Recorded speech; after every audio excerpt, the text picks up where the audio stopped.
Yep, 63 and action.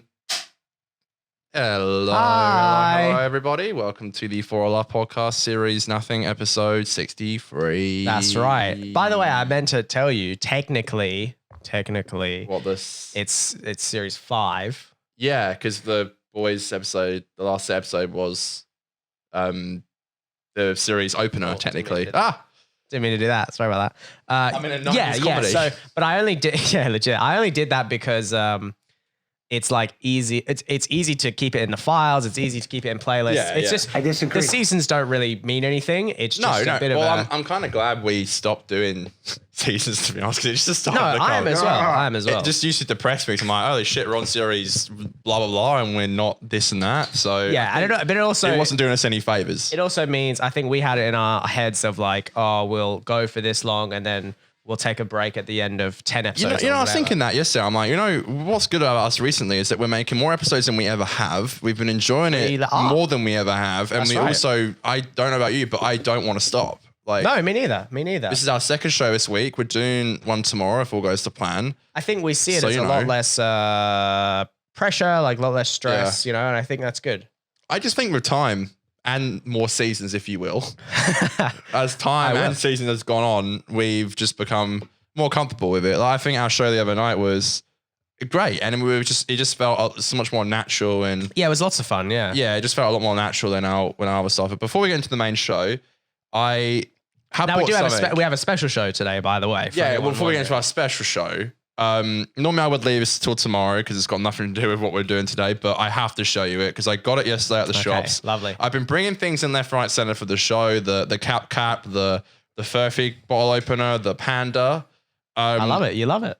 I don't know where we're going to put it. I think maybe wow. over there with you might be good. I don't know. We can put it somewhere Okay, later. yeah, we'll see. We'll Because see. it is quite Somewhere. big.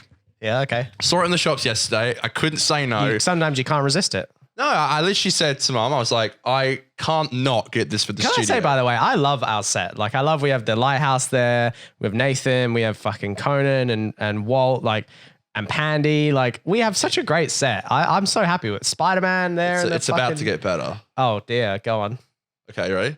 I found this yesterday. Okay, wait. I'm not looking, but All right. I wonder if I can show the camera and you at the same time. okay. Why don't you show, or do you want to show your camera there, Okay. and Can I I'll look read away? it. I'll read it off the thing.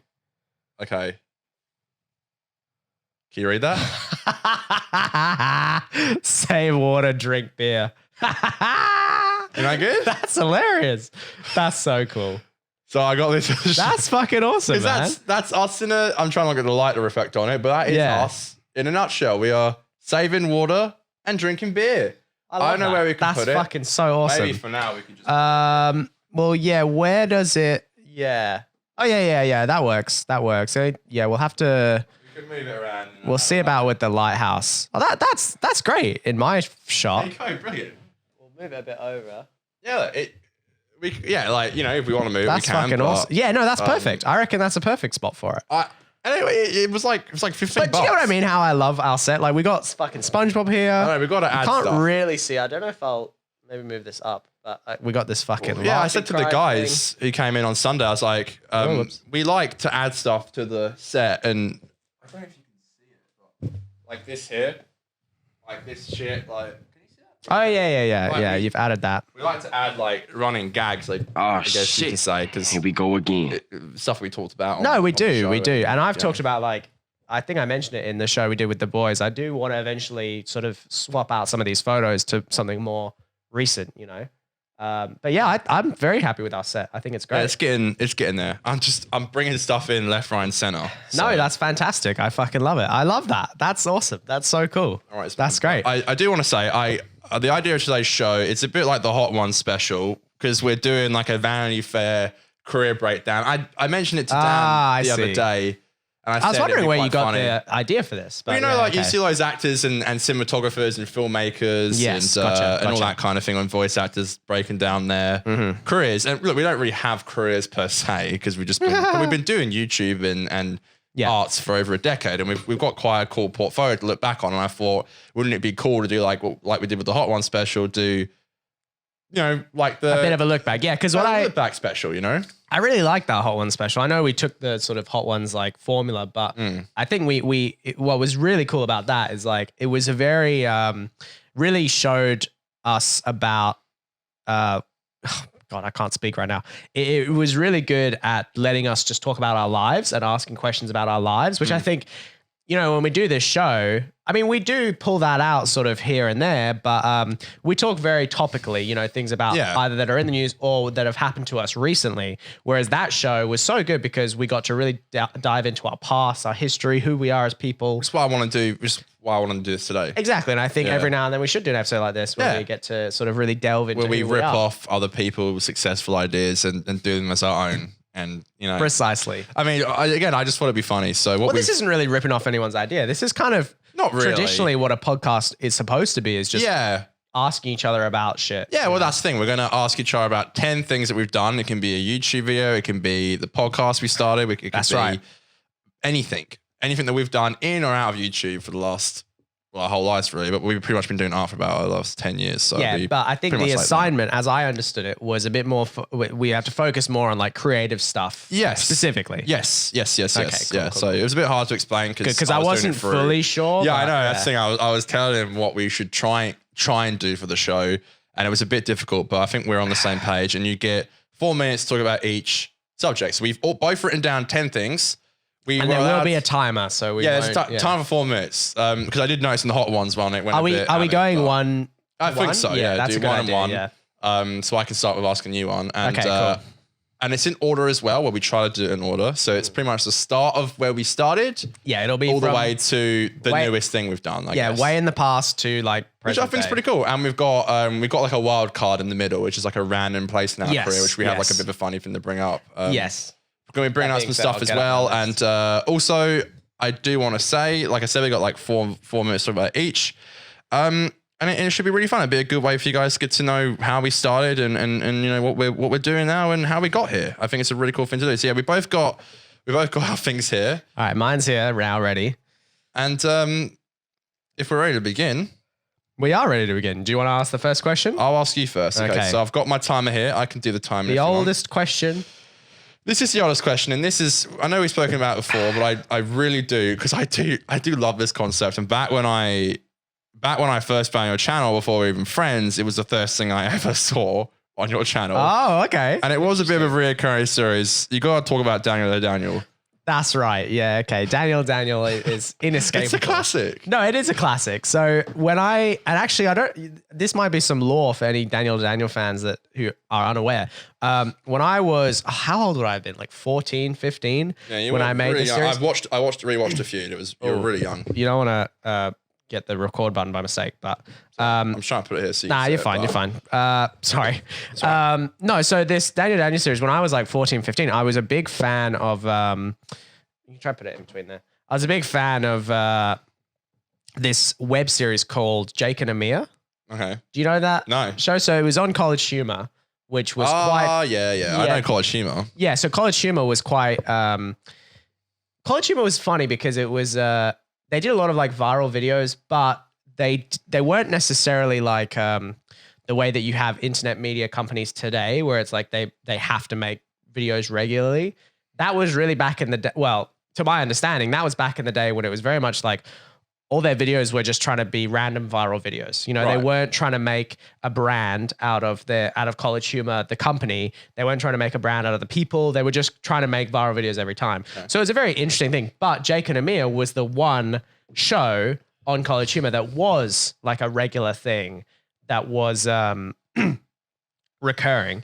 And basically, I thought it was really funny. It was them talking to each other. And I just liked that idea. And I wanted to do something like it. But me being a kid in my bedroom, I had nothing. I had no partner to do it with. So I was like, fuck it, I'll just do it. I blew my mind when I was younger. I had no idea how you did it. And you know what's so funny? What's so funny is that I didn't, in movies where like in one shot, there'll be multiple of the same person. I didn't know how to do that when I was starting. So I think in some of the, maybe in all the episodes, there's never actually a single shot of us both in it. Yeah. Because I just couldn't do that effect on my iPad. Yeah, fair enough. So it's not easy. No, it's not easy. So American Pickle style. yeah, that's right. The two Seth Exactly. Rogans, yeah. Exactly. So in those early episodes, the way I did it really was just by camera here and then cut, and then I would just cut it. And basically the way I would film it is I would say a line and then I would pause and then I'd say the next line. And then in the editing, I would just cut out all the pauses. And I noticed in your bed, you have your iPad on you and you pretend to be on it, but you said your lines were on there. I think for one episode, that's right. Yeah, I think you had your lines on it so you could read them.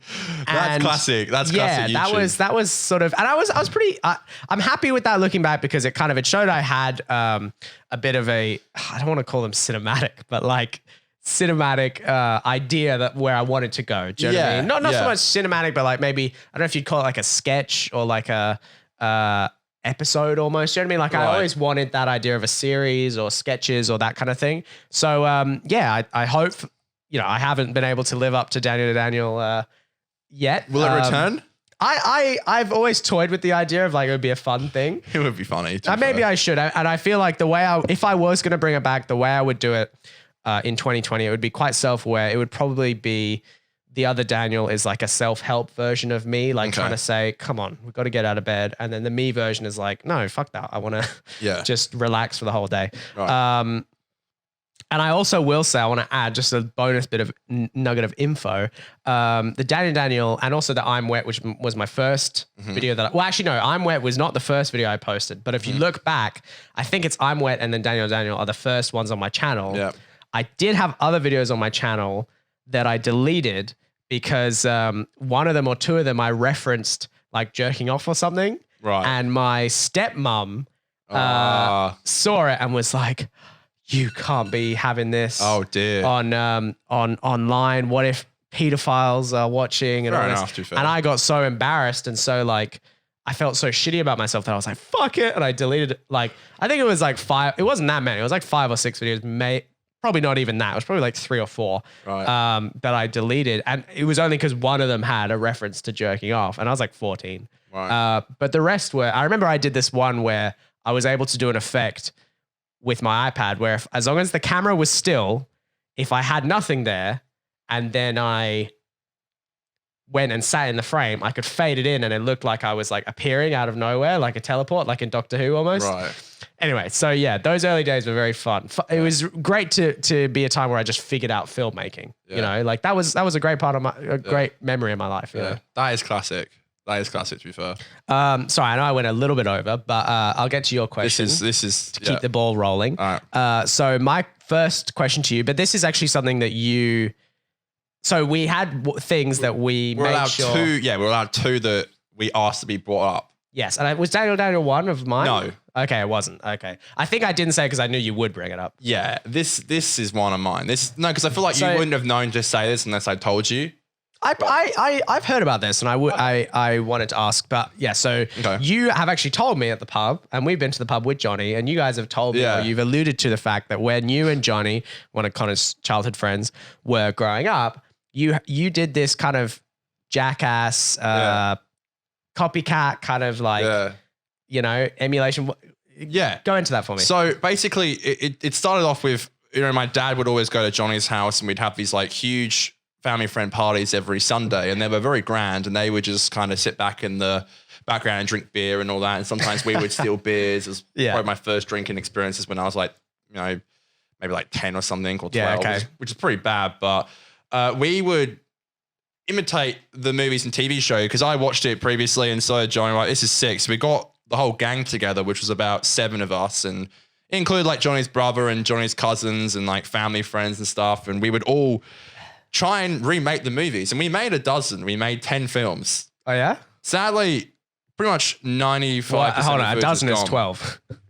Oh yeah, well, like I think about maybe about 11 or 12 or like 10, around a dozen. Yeah, to be cool, fair. cool. I think we made about 10, 11 or 12. One of those. I think it was around 11. But we made legitimate like half an hour movies, and we took them very seriously. I know it started off it started off quite easy and quite square, but it got to a point where shit just got way too serious. And I look back on my childhood and I go, I really had a good time. When you say serious, do you mean dangerous? Oh God, yeah. Yeah. We would do stuff that legitimately would get us in trouble, and we had to kind of stop because our parents were telling us to. Because I remember one time the police were called. I remember the ranger was called several times. Oh. I dislocated my shoulder doing something, that's what completely ended the whole thing. Because it got to a point where we'd done like our 10th movie, and I think we were trying to make the 11th. That's what happened. We made our 10th movie. We're trying to do 11th, but everyone was getting older. We were doing it over like 3 years. Everyone was getting older. Johnny's brother dropped out. Johnny's cousin dropped out. Archie dropped out. Wow. They all started dropping out. And the only people who wanted to do it was me and Johnny. So that's kind of shitty when like Johnny can never be in the frame because he was always the filmmaker, the filmer. And like normally there'll be like people in the frame whilst we're doing all these stunts. Like that's so funny. We just got to a point where it got really stupid, and we were doing like ramps into like bushes and stuff that had like nettles in them, and just getting insanely dangerous. It got to the point where our parents literally told us, "You can't do this anymore."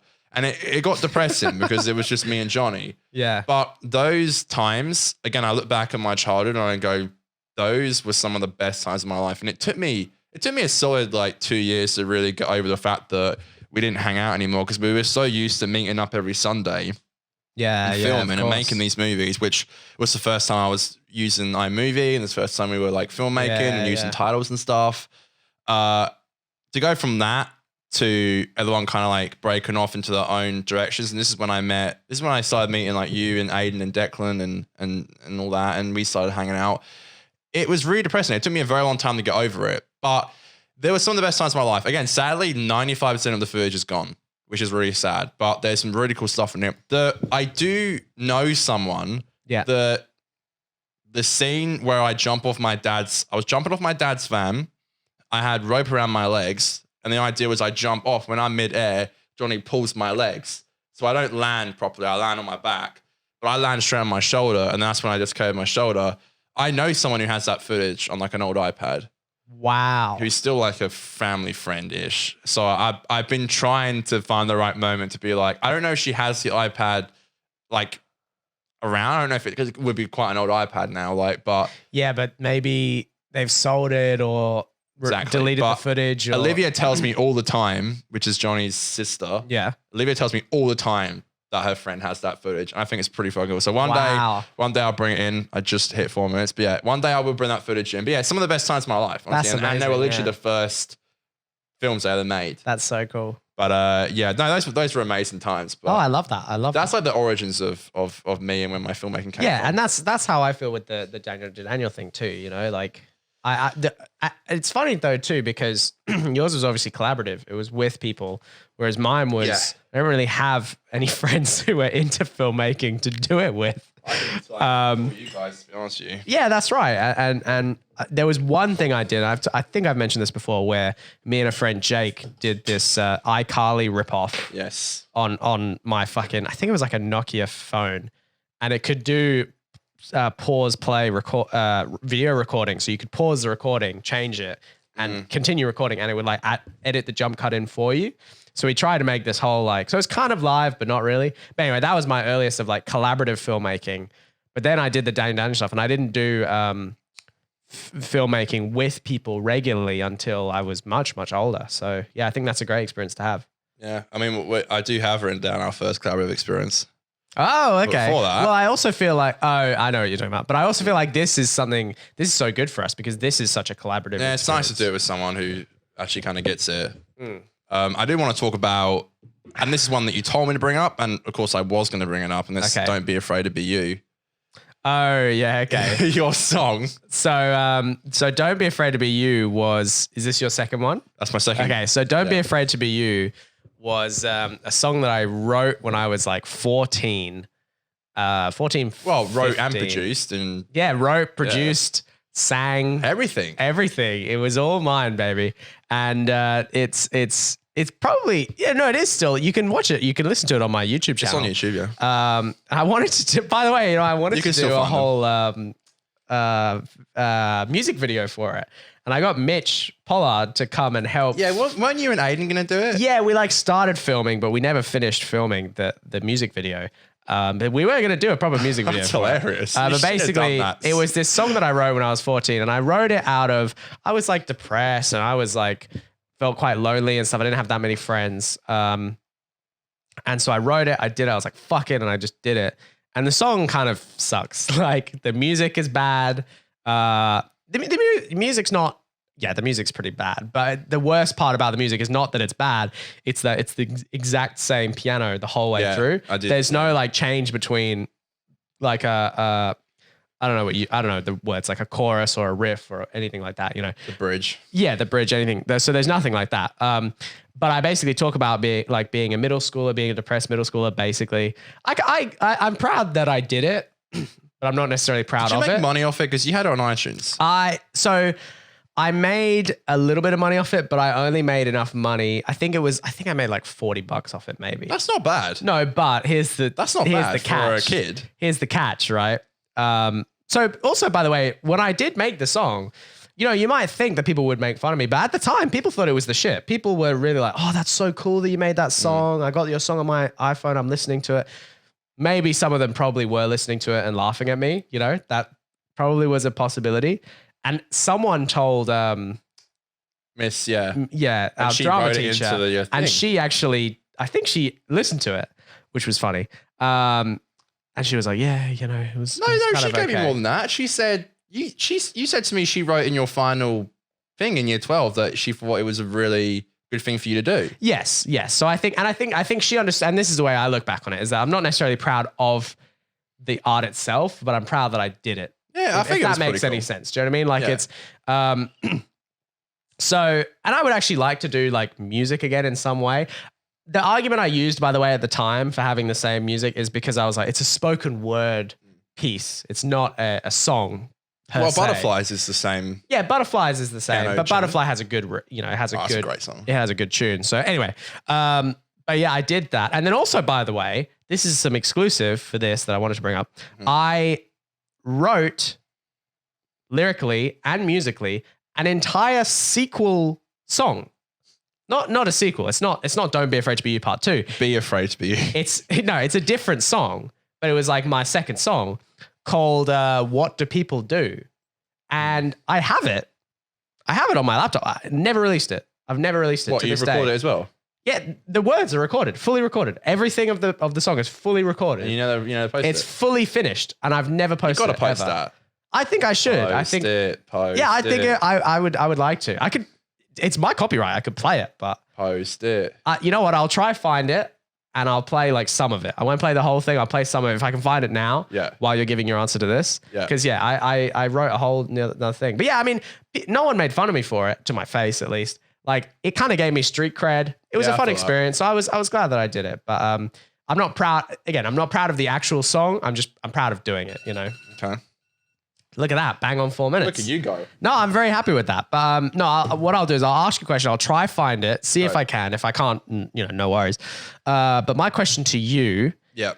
Or my next. Now I have no idea what you're going to bring up, so that's interesting. So, well, actually, I think this might have been one that you asked me to bring up. Okay. Something called failure. Oh God. Shit, yeah, this is the other one I asked for. Yeah, but I also wanted to do a bit of a twofer, right? Okay. Failure, but I also wanted you to just briefly talk about Life in Color. Because that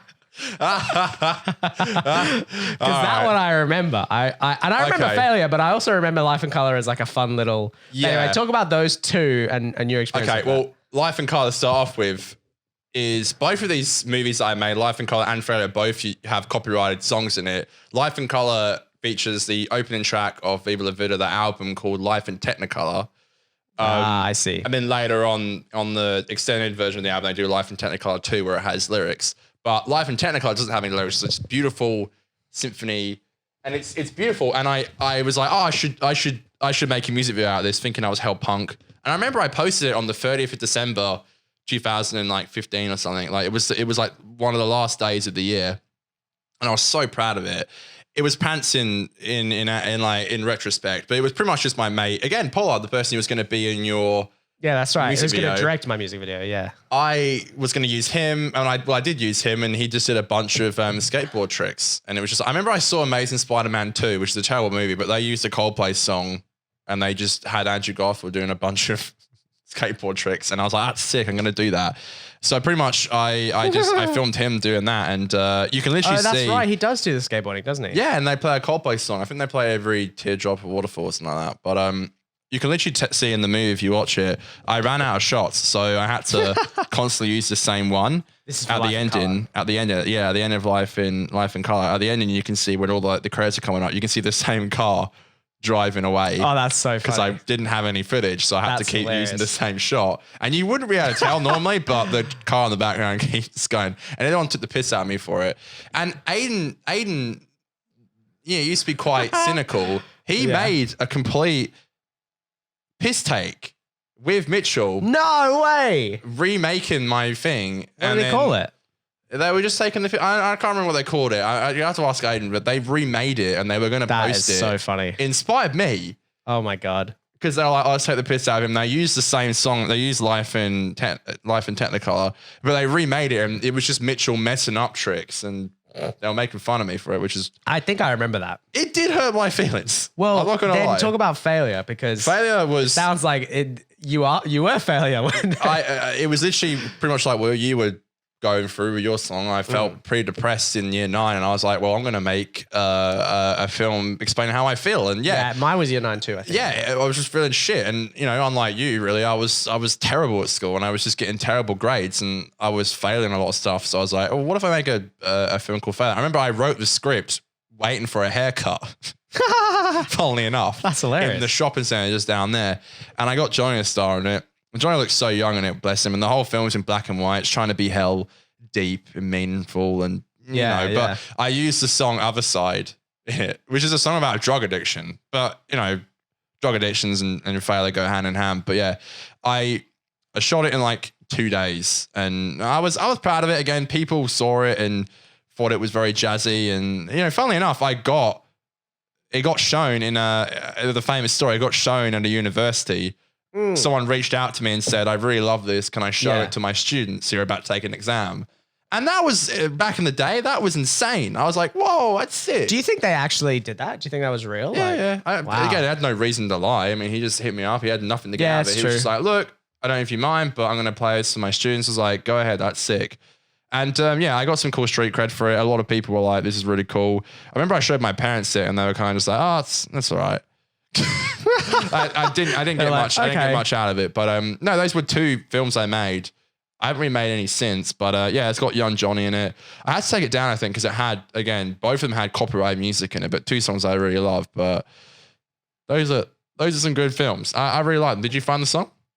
I found it, but I'm trying to see if I can export it so that I can play it. Hold on, let me Google how to export it. But I'll look at your next. Yeah, well, you get up my next question because what are you? This is a doozy.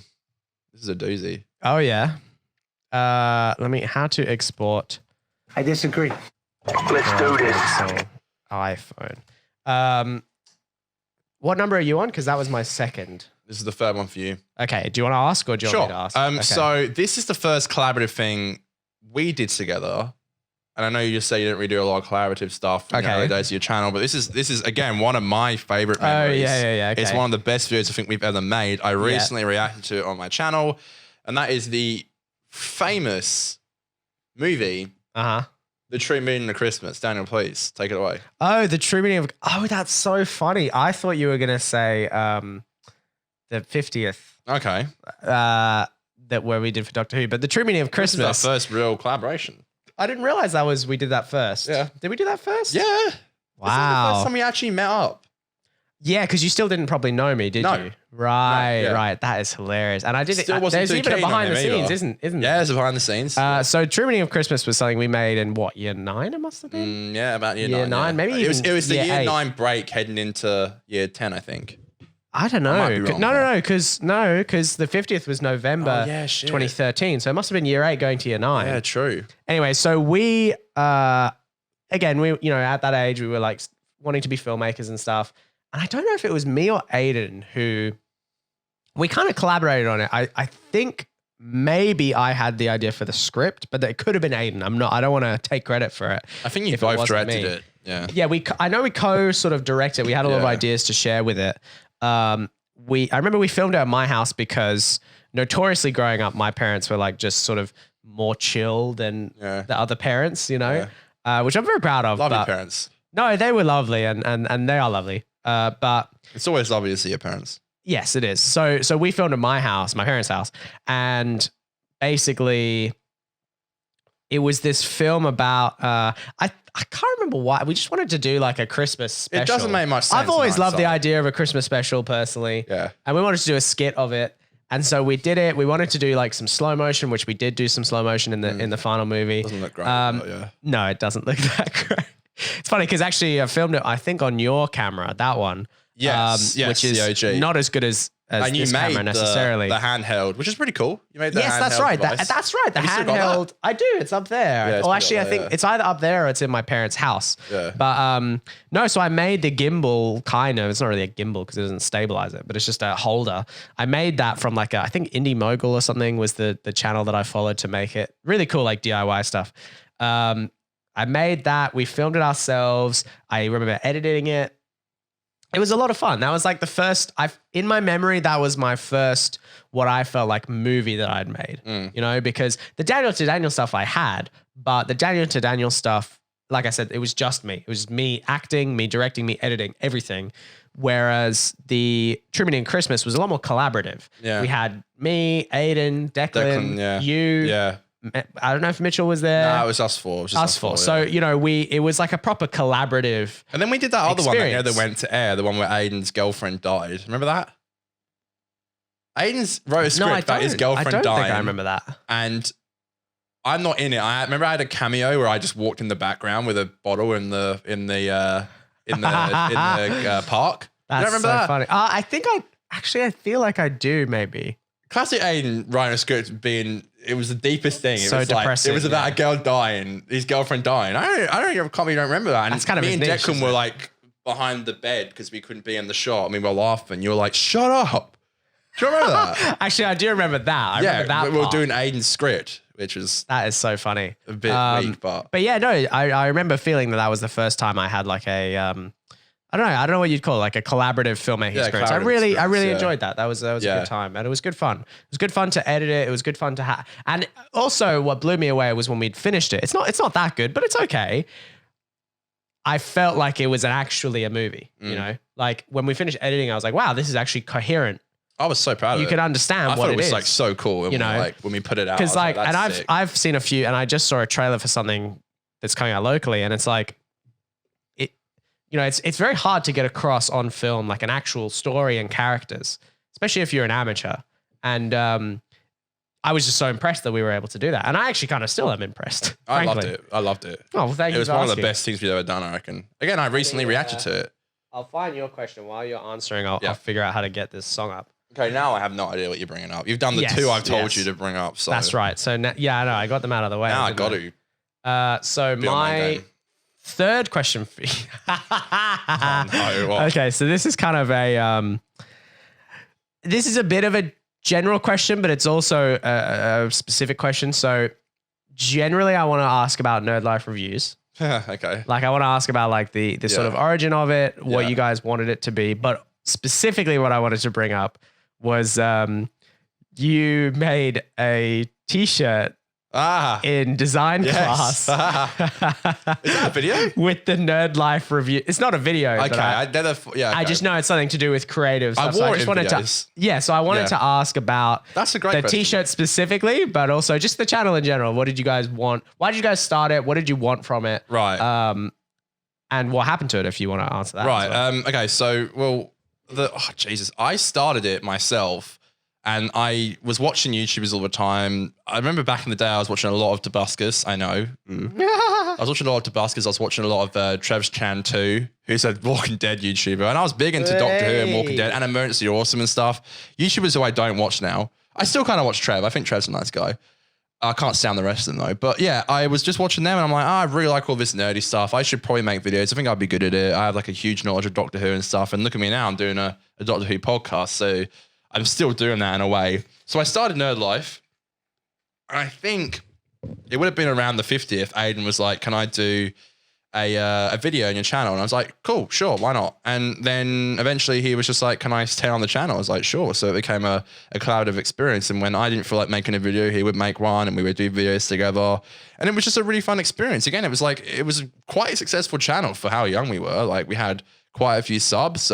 We had quite a few views, like more views than I've ever received on my channel and even this channel. And again, I really do think that has to do with the fact that it's just you're talking about a very popular subject. It had nothing to do with us or how it looked, because it looked terrible. It was filmed on like a iPhone 4S and an iPad 4. It was not good, and the audio was terrible. It was edited on iMovie for the longest time, maybe a year. I didn't even edit my videos. I didn't even do cuts, so I would just do one take. And I'd be messing over my words and being awkward in front of the camera. But I specifically remember uploading videos and thinking when I first started, this is so good and no one's ever started this good on YouTube. And it was just such bullshit. It was not good at all. It sucked. But again, it was pretty damn successful. And the reason why I did the shirt, we had to do shirts in the multimedia class. The reason I did a shirt for Nerd Life was because I saw Tabuscus' merch, which I was always like, it's so cool having your merch and having your name on it. And he would always wear his like jumpers and shirts out in public. I was like, that's sick. I'm going to do that. So I made a Nerd Life Review shirt. There was only one. I remember saying on camera, I was like, I wore it in one video. I was like, oh, I could probably make a few of them and I could probably sell them, which was a load of shit because I couldn't, because I was like, it was personally made. We printed them off and like ironed them on. And it sucked. The shirt was terrible. I'm surprised he even remembers it. You know, I do remember it. If I'm not mistaken, I think I still have it.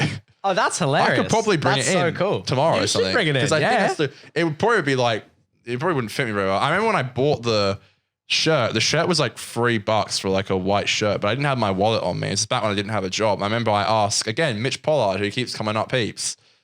Mitch Pollard I had to borrow money off Mitch Pollard to buy the shirt. It was like $3, and he didn't drop it for a week. He was like, "Where's my $3, motherfucker?" And I was like, "Jesus." So but yeah, printing it off. It was a terrible print, but I just had a thing that had like Nerd Life Reviews on it, and it had dotted around it all the stuff I spoke about. But I only spoke about like 6 things, so I had to repeat heaps of stuff around it. So it was like 6 Doctor Who, 6 Walking Dead. I don't think I ever saw unboxings, vlogs. I don't remember the completed shirt.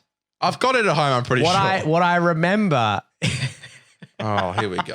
What I remember is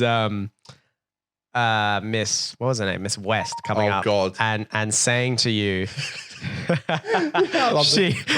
was the way she said it was like a grandma who just did not understand what the fuck you were doing. Live reviews. What is this? I was like, it's my YouTube channel. And she had such a high pitched voice. She goes, Nerd Life Reviews. What is this? It was bizarre. But, and you had to explain to her like, well, miss, it's my YouTube channel. Quickly just to say, because I never ran out of time, but the reason it ended is because Aiden just wanted to start his own channel. I wanted to start Conor Hannum, and I wanted to move on to other things. So I left the channel. The channel's still there, and I still use Nerd Life Reviews to watch all my YouTube videos on it. Like, all my subs are on there and stuff. Yeah. So I still use the account every day. I haven't uploaded. I'll contemplate uploading to the channel and being like, hey, fuckers, I have a channel. Yeah, I'm here. Yeah. And just be like, hey, I got a channel if any of you old people remember watching me. Yeah, but it depends if you're not posting, there's no point. If you're not posting. No, but yeah, I plan on coming back. But yeah, thank you for that, Daniel. I'm aware I'm not posting, but did you find the song? Yes, I found the song. So play it. So this is I was able to export it and hopefully it worked properly. But this is the song the second song that I made that I've never released it. I've never released this song. It is called What Do People Do? I'll try play a bit of it. If it's too quiet or too loud or whatever, if the sound doesn't work, we'll just I'll try find a way to play it in the next episode. What do people do? What do people do?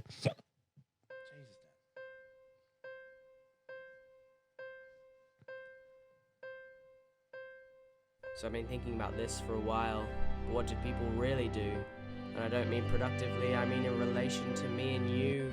From personal experience, what people do a lot is disappear, and I guess, at least in my case, I wonder if when they were here I ever helped, or at least made anything close to a decent impression, because I wonder if hanging out with them ever did any prevention to depression.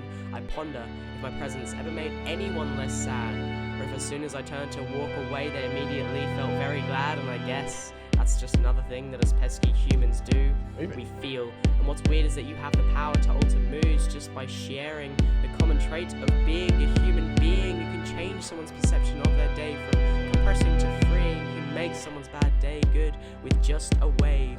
Or the opposite, by neglecting to give them what us humans so crave, attention, or to put it better, companionship. That's more fitting, because I guess without people listening, I'd just be a lonely kid sitting in his room on his own, writing a song for no one to hear. And much worse, no one to give me emotions like fear, love, happiness, sadness, and compassion. You've got to have emotions, usually evenly rational, like you can't be happy without just a smidgen of depression.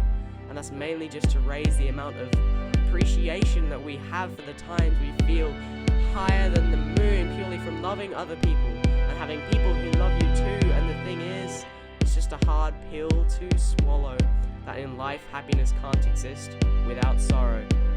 It's annoying, I know, trust me, I know, but I guess all you can do is go with the flow, because when you boil it down to what other people do, then the answer you get is for them to interact with you. And whilst obviously that's not the officially proven explanation, it's the only one that matters, at least to your interpretation. And well, I guess if you think about it, then the one thing everyone does is interact, whether that's through speech, touch, hearing, sight, or just the simple act of acknowledging that someone else exists. And you know, whenever I hear about people fighting, whether that's with fists, words, signs, texts, or just whatever, I think it's so stupid, because I don't think there'll ever be a time when fighting is productive for anyone. I mean, if you think about it, fighting's never been good for any person who's involved in any way, shape, or form. And it's shocking how around the world that has become the norm of a reaction to any person who is disagreeing. I mean, why can't we just accept that we are all being an active part of the world and get along together? I mean, it's possible, but it's sad that that might never be a reality. That doesn't matter. It's all perspective. You need to see other humans as progressively growing examples of why we should all just be grateful for one another instead of being stupidly hateful. If you don't see the world as a place of good with optimism, and you allow yourself to see it as endlessly growing and trapped in prison, then I'm sorry. I'm sorry, because your mind can kill you worse than a knife or rope ever could, and that's why you should never damage anyone's mind. You should do all you can to keep the thoughts of you and others great, or else someone will end up in a room full of hate for themselves, others, and everything that they know, and a couple months later, you'll be standing over a coffin, asking why they chose to go. Asking why they chose to go. Comes back. And you see, the mind is a powerful thing. It can make things worse as they could be, but the mind also has the power to make all your experiences happy. So I guess it doesn't really matter what other people do. It's more about how you decide to live your life. Yes, you can choose to be mean and hold a grudge at every turn. But I prefer if we were all ready to learn that being kind to other people makes other people happy. And other people happy is usually a big part of what makes you happy. So as long as you set it to yourself in your mind that you'll try in every instance to be just as kind as humanly possible in your current situation, then you might just be making yourself happy. And even when there's a person who does not deserve a shred of your generosity is being presented to you, the best thing is to ignore and maybe just remind yourself periodically that you can be that sad, cynical, and rude, but you're not that kind of guy or girl.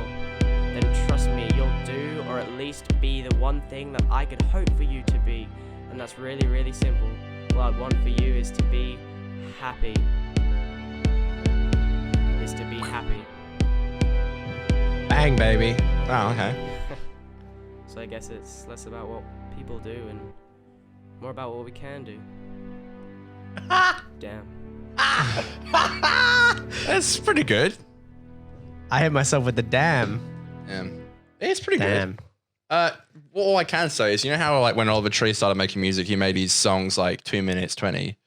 Yes, Yeah, it's that's probably a right. good idea. Yeah, it was a bit long. Jeez, that was like fucking 5 minutes. 5 minutes. No, but again, my argument at the time was that it was a spoken word song, you know, so it's like Keep YouTube up, by the way, because I Yeah, think I this will. is a great one to maybe you talk about this But and then we show it. Can I say though, just quickly before we Yeah. stop talking about my beautiful artistry, Yeah. that one was better musically as well. I noticed the speaker was moving because Lyrically, yeah, it had Some bass. fat bass, yeah. My first song had no bass. Mm.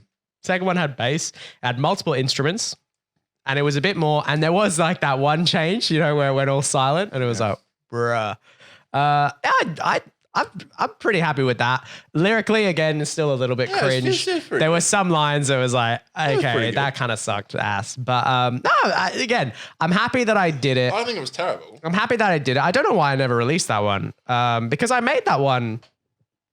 I didn't have a date, but I made that one like when I was still at school, I'm pretty sure. So I don't know why I didn't release it. But anyway, I'm very proud that I did it. Not necessarily proud of it, but we can move on. Thanks for listening to that. I appreciate all right. that. What's your Fantano? It's not good. No, it's good. It was good. I give it a light 4 to a strong 4.5. Yeah, that's fair enough. That's what I could expect. Yeah. Sorry, I'm Fantano in you right now. No, I reckon it was pretty good. I love it. Okay. It was pretty good. You probably want Is to it bring this my one question up. now, or is it your no. question? Okay.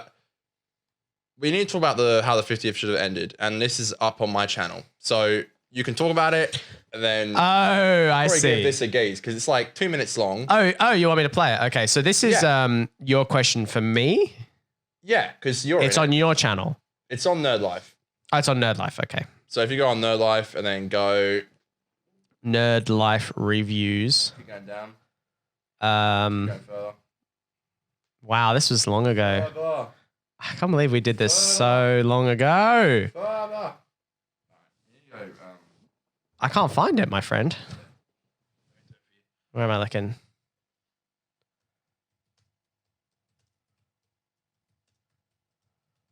I know I'm spelling these wrong. I'm not in the right position. How the 50. Okay, yeah. Should have, I think, is probably. Let me help. Oh, bollocks. You're okay. It's okay, Connor. Okay, that's not gonna find it. Yeah, you're gonna have to look on here. It's gonna be somewhere. When you don't when you don't upload for a while, it's hard to find videos. Are you sure it's on this? Okay. Are you sure it's still public? Yeah, it's still public. Okay. Slow down. You're scrolling so fast, bro. I'm trying.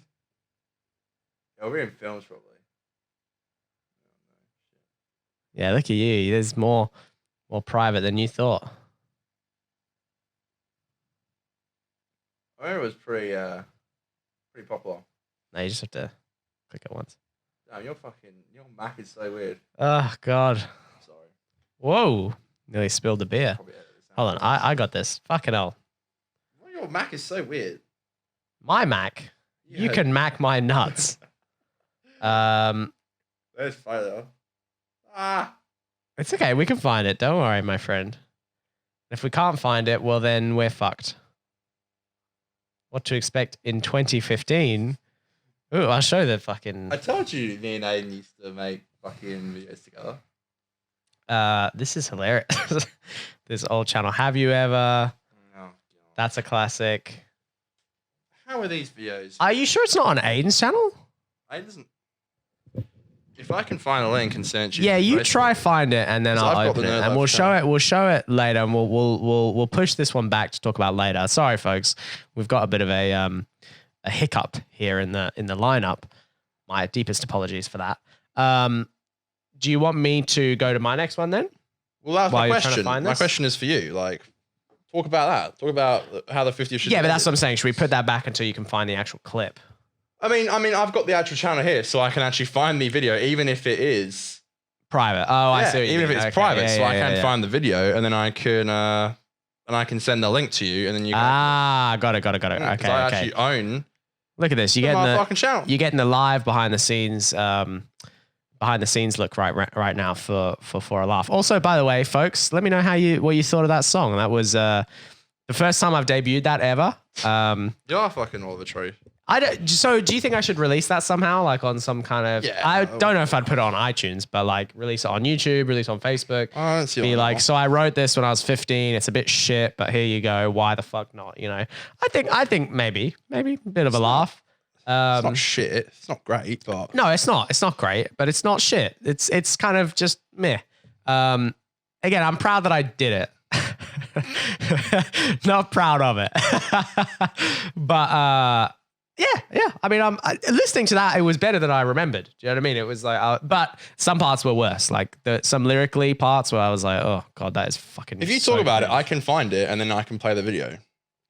Talk about what? How the 50th should have ended. All right, well, find it, and I'll. That's what I mean. By the time you're finished talking about it, I'll have the fucking video. Okay, so I'll talk about it. So in I don't know, it must have been 2013 when we made the video, because the 50th Doctor Who anniversary special, by the way, is what we're talking about, came out in 2013 and was, it was, a good episode. We enjoyed it. We had a good time with it. And we didn't necessarily think it should have ended Oh, differently. it's private. That's fine. Yeah, that's what I thought. Can you make it? Yeah, I can do that. I can private. Actually, no, if it's private, I think you can send it to me still, but make it unlisted and then send it to, anyway. So the 50th, at the time, like we've been talking about, we were sort of filmmakers. We consider ourselves like filmmakers and stuff. And so we wanted to make films about stuff that we liked. I know Conor made one. I don't know if you made one, but kind of inspired by The Walking Dead at the time. So you sort of did that. Yes. And we did it with Doctor Who. And so this episode, this film that we made was how the 50th anniversary Doctor Who special should have ended. And basically we started off with a really shitty, not screen recording, but my camera was filming the TV of a moment in the 50th, because that was the only way that we knew. I've got it now. So. That was the only way that we knew how to fucking film TV or like get screen recording for TV. And so that we started with that, and then it cuts to us and we just have shenanigans. It's just us. I think I played Matt Smith, which by the way, I think I've talked about this all through middle school. Matt Smith was the inspiration for my haircut. Literally at night and in the morning, I would spend at least 20 minutes in the mirror trying to make myself look as much like Matt Smith from season 6 of Doctor Who as humanly possible. And God, remembering all the time I spent in the mirror looking at myself trying to look like Matt Smith is like, God, I could have got so much fucking stuff done. But basically I played Matt Smith. Conor played David Tennant, because I think you loved, and you still do love David Tennant. To be fair, I look more like fucking and you did, David you look Tennant in more Broadchurch than I did David Tennant when he was doing I remember everyone was That's funny. The way you dressed was more like, so I dressed, I think, more like Matt Smith in series 7. Conor dressed like David Tennant from Broadchurch. Not that you meant to do that. You just meant David wears a suit, so I'll wear a suit. Who was Peter? Was it Declan who was Peter Capaldi? Declan makes a quick cameo. By the way, so I just sent it to you on Facebook, so see if that works. Great. See if you can open it. So Declan was Peter Capaldi. Aiden was John Hurt for some reason. Just the title. Why the fuck did he send the video? Go share and then go copy link or something. But yeah, so Aiden played John Hurt as the Doctor, which was a great addition, by the way. And also Josh Snares, shout out Josh Snares. I know that's not how you say his name. I'm sorry, Josh. Well, you just offended him. I know. I'm like, shout out to him. No, he won't come on. And fuck you. No, Josh Snares, wonderful YouTuber, wonderful Twitterer. He made a post about, he was like, back in the day, you could just randomly say that John Hurt was the Doctor and no one cared. But now you say, oh, Joe Martin's the Doctor, and people are like, oh. So yeah, I will say I like John Hurt. I like Joe Martin. I like them both. I think it's all fun. I think Doctor Who as a show is fun. And part of what's so fun about Doctor Who as a show and as a community is that there are fans like us, and especially like younger fans when we were kids, where it's like you want to make movies, you want to make fan films. And as kind of cringy as it is to look back and everything, it's so fun to know that we did that because we had the passion for it, because we loved it so much. It meant so much to us. And I think that's the beauty of Doctor Who at the end of the day, is that it inspires such dedication from the fans, and it allows the fans to make connections that I think sometimes they wouldn't have been otherwise able to make with people who are fans of the show, and sometimes with people who... Oh, I got it, finally. Sometimes Sorry, with, Dan. Sometimes with people who consider themselves to be Poor Dan's, he's done his best at stalling. I love it. I'm trying to riff and you're Dude, I'm sorry, it my took riff. ages to find, but I unprivated it.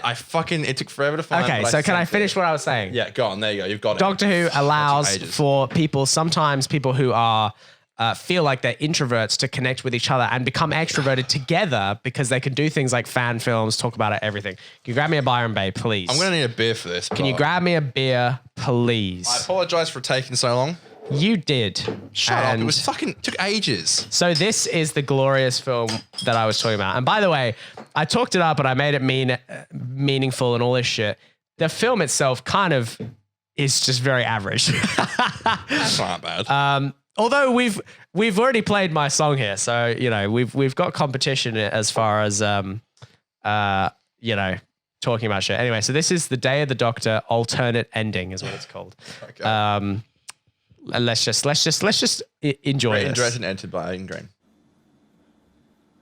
Gentlemen, I have had 4. Literally your fucking TV. It is literally playing on my fucking TV. And then, okay, so it's not continuity is so off. So this was so funny. I don't know why we didn't just check it on the day, but in the actual episode, which you can see here, it goes Matt Smith on the right, or it's so off. audience right, John Hurt in the middle, and David Tennant. And then when we did it, So you two, I'm in the right me and Aiden swapped You guys- because we didn't know, we were fucking dummies. We were dumbasses. Look at the title as well. And then the title is a classic iMovie title. The Day of the Doctor, alternate ending. Did you really just solve that with your sonic screwdriver? Yeah? Problem? Conversation. What did you just say? That makes no sense. I don't know. It was just in the script. By the way, we were so young and skinny, and it's like, dude, It's so badly edited. Just quietly. No offense. it mate. feels like It's so like a old like Sunny in Philadelphia or something. You know what I mean? Like those old shows where it's like that shitty handheld. You know what I mean? Not to diss on Sunny in Philadelphia. It's just giving me those vibes, early 2005 vibes. Not fair. See, this is good for me because I. Also, by the way, this No, was you're pausing every second. like sorry, but this was I'm sorry. This is my acting choice. I threw my hands up because Matt is very handsy. So if you notice, it's a bit of an Easter egg. I threw my hands up like Matt Smith. I have my So Sonic's hanging out there. that's a cool shot. I reversed the polarity on the neutron flow. What do you think? But I already did that. Well, now we're confusing the polarity. You guys are all bonkers. I know. Oh, my Rassilon. Could you just leave? It's so badly edited. Excuse me. It is so bad, and it's poorly acted too. Are you capable about speaking without throwing your hands about? Yes. I Wait, didn't no, laugh, eh? shut up. All right, just go, okay? Just Oh my god, this sucks. right now. Grab Oh, by the way, there's a homophobic slur coming up. Oh yeah, Trigger there warning. is. And this, by the way, you know, back when I was younger, I considered like texting you or Aiden and being like, "Hey, could you edit this out. This This is your Me Too moment. or take this down?" Now, I've thought, I've actually thought about me addressing this for years. I've thought like, what would I say? Here's what I have to say about me, and you'll see it in a second. Me saying the F word, faggot, in a video in a contextual manner. What I intended it to be at the time. What I intended it to be was, because the Doctor's supposed to be such a smart, like, official figure, I thought him saying something He's defending himself now. Yeah, I know. I'm like, here's my apology. In my head, I thought if he said something that was offensive, because I did consider that word offensive when I was in this video, I thought if the Doctor said something so offensive, that would be shocking and that would be out of character. So that was the reason I said it. But looking back on it, I shouldn't have done that, and I was silly and it doesn't work. So that's just me addressing the controversy before I get cancelled, because I don't, it's one of those cringe things where you look back and you're like, oh, fuck, I shouldn't fine. have. I know. But anyway, let's go. Got to solve this, all right? You've got to. What the hell am I wearing? The costume department is just it's so bad, isn't it? God. I swear this isn't even my costume. Yeah, I think it's because like No Life Reduced has a really like bad budget. Yeah, what a faggot. Oh, the hell. You're calling me. Good. Hang on a minute. Wait. It was addressed at me. Really like bad budget. Yeah, what a faggot. Oh, the hell. God. You're calling me. That's so fun. You call me. Looking back on it, it's delivered even less good than I thought at the time. You were Like, calling me it. Thanks. Now I'm. that's so You should funny. be apologizing to me. And again, at the time, I thought, I was like, oh, it'll be like, oh my God, he said that because it's so. Anyway, whatever. Fucking, I'm not Shane Dawson. My hair sucks, man. No one should be. Also, the way we're delivering the lines sucks too. The editing does not And I'm help. saying you and me, we do not deliver these lines very well. Ready? 1 hour. Yeah, woo. We don't, by the way, No, the editing does not the help. camera's not that bad, by the way. That's Editing what I does was going not to say. help The at all. camera, though, the camera work is actually kind of okay. I'll give them that. I'll get them. It was us. Right. I'll give us that. Right. Good. Just quickly though, before we start, why is Grandad ginger? That fucking, it was supposed to be behind the scenes. Yeah, that. Yes, I've always wanted to be a ranger. Yeah, so have I. Ah, coincidence. Yeah. I know. Does anyone Too bad. Not too bad. That was okay. That was What happened decent to them delivery. They're Not not sand sand shoes. shoes. Why? Oh. Oh. Alright. Is that I think that's Aiden. Yeah. Together and solve this. Literally? Literally. Oh, okay. So what if we got all 12 doctors? Oh, to go that around at fucking the Dutch same time, angle? at the same moment. All 13. You know what's so Why funny? is my shirt untucked? His delivery, yeah, continuity. His delivery is like not how No, sir. Capaldi says it. He says, no, sir, all 13. Like he says it too quickly. It should be like No, he slower. doesn't say it, but yeah. No, sorry, he doesn't say it. Yeah. Sorry, not Capaldi. No, sir. What's his, one of the All Time Lord guys. 13. Yeah, he says it a Pretty sure bit. wrestlers Anyway, say it, yeah. that's me being a picky director right now. I love it. We put in the music. Oh, did you hear that golf Yeah. Why swing? is the golf swing in it? Because, okay, so in iMovie on the iPad, back in the day, maybe now it's different. Back in the day, they didn't have a punch sound so you have effect. to use the golf. So the closest thing to a punch sound effect was the golf swing. So But you also, if you it's- listen carefully, you can also hear the Twitter whistle. Listen. Same time, at the same moment. All 13. we don't want Murray Gold to. Yeah. I don't think that's never Twitter know- though. I think that's an actual I never knew bird. why. I think that's an actual bird in the background. That's kind of funny. That's a bit of a funny moment. I'll give us that. Man, we have good on-screen chemistry. You know, we really shouldn't be here, Yeah, I know. Could cause a paradox. which could cause a mega big explosion. We could explode any second now. That cut. So, Anyone else just notice a bunch of plot holes? Muffet! That poorly recorded. Well, thanks guys for That's all watching. the end bits. Please leave a like, comment. Oh subscribe. no. Love you all. Catch you later. Later, bye bye. Look, the round things. Bloopers. Love the round things. Handles! What happened? No. Hello, Stonehenge! good shot though. I like it. That I'm pretty happy with that. Oh God. Not bad. Really? I think Really it's, not bad? I think it's okay. I think it's okay. I know it's Again, a fat meme, but I think it's a bit like I said, where sorry, I'm looking at all the different food nights at Moe's. I'm getting distracted. Oh, Thursday's pizza night. Sweet. pizza. Anyway, no, so that's it. Look, it's like I said before, it is hard to, especially when you're a really amateur filmmaker, it's hard to get things to be, it's hard to get a character and like story across.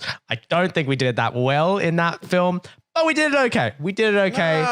Yeah. I don't regret doing any of those things. I think they're so Again, funny and fun. Again, exactly. I think I don't regret it, and the reason I don't regret it is because of how fun it is to look back on it. I don't think that that's a great piece of art for other people to enjoy, but I absolutely think for us to enjoy, amazing. I love it. I absolutely love it.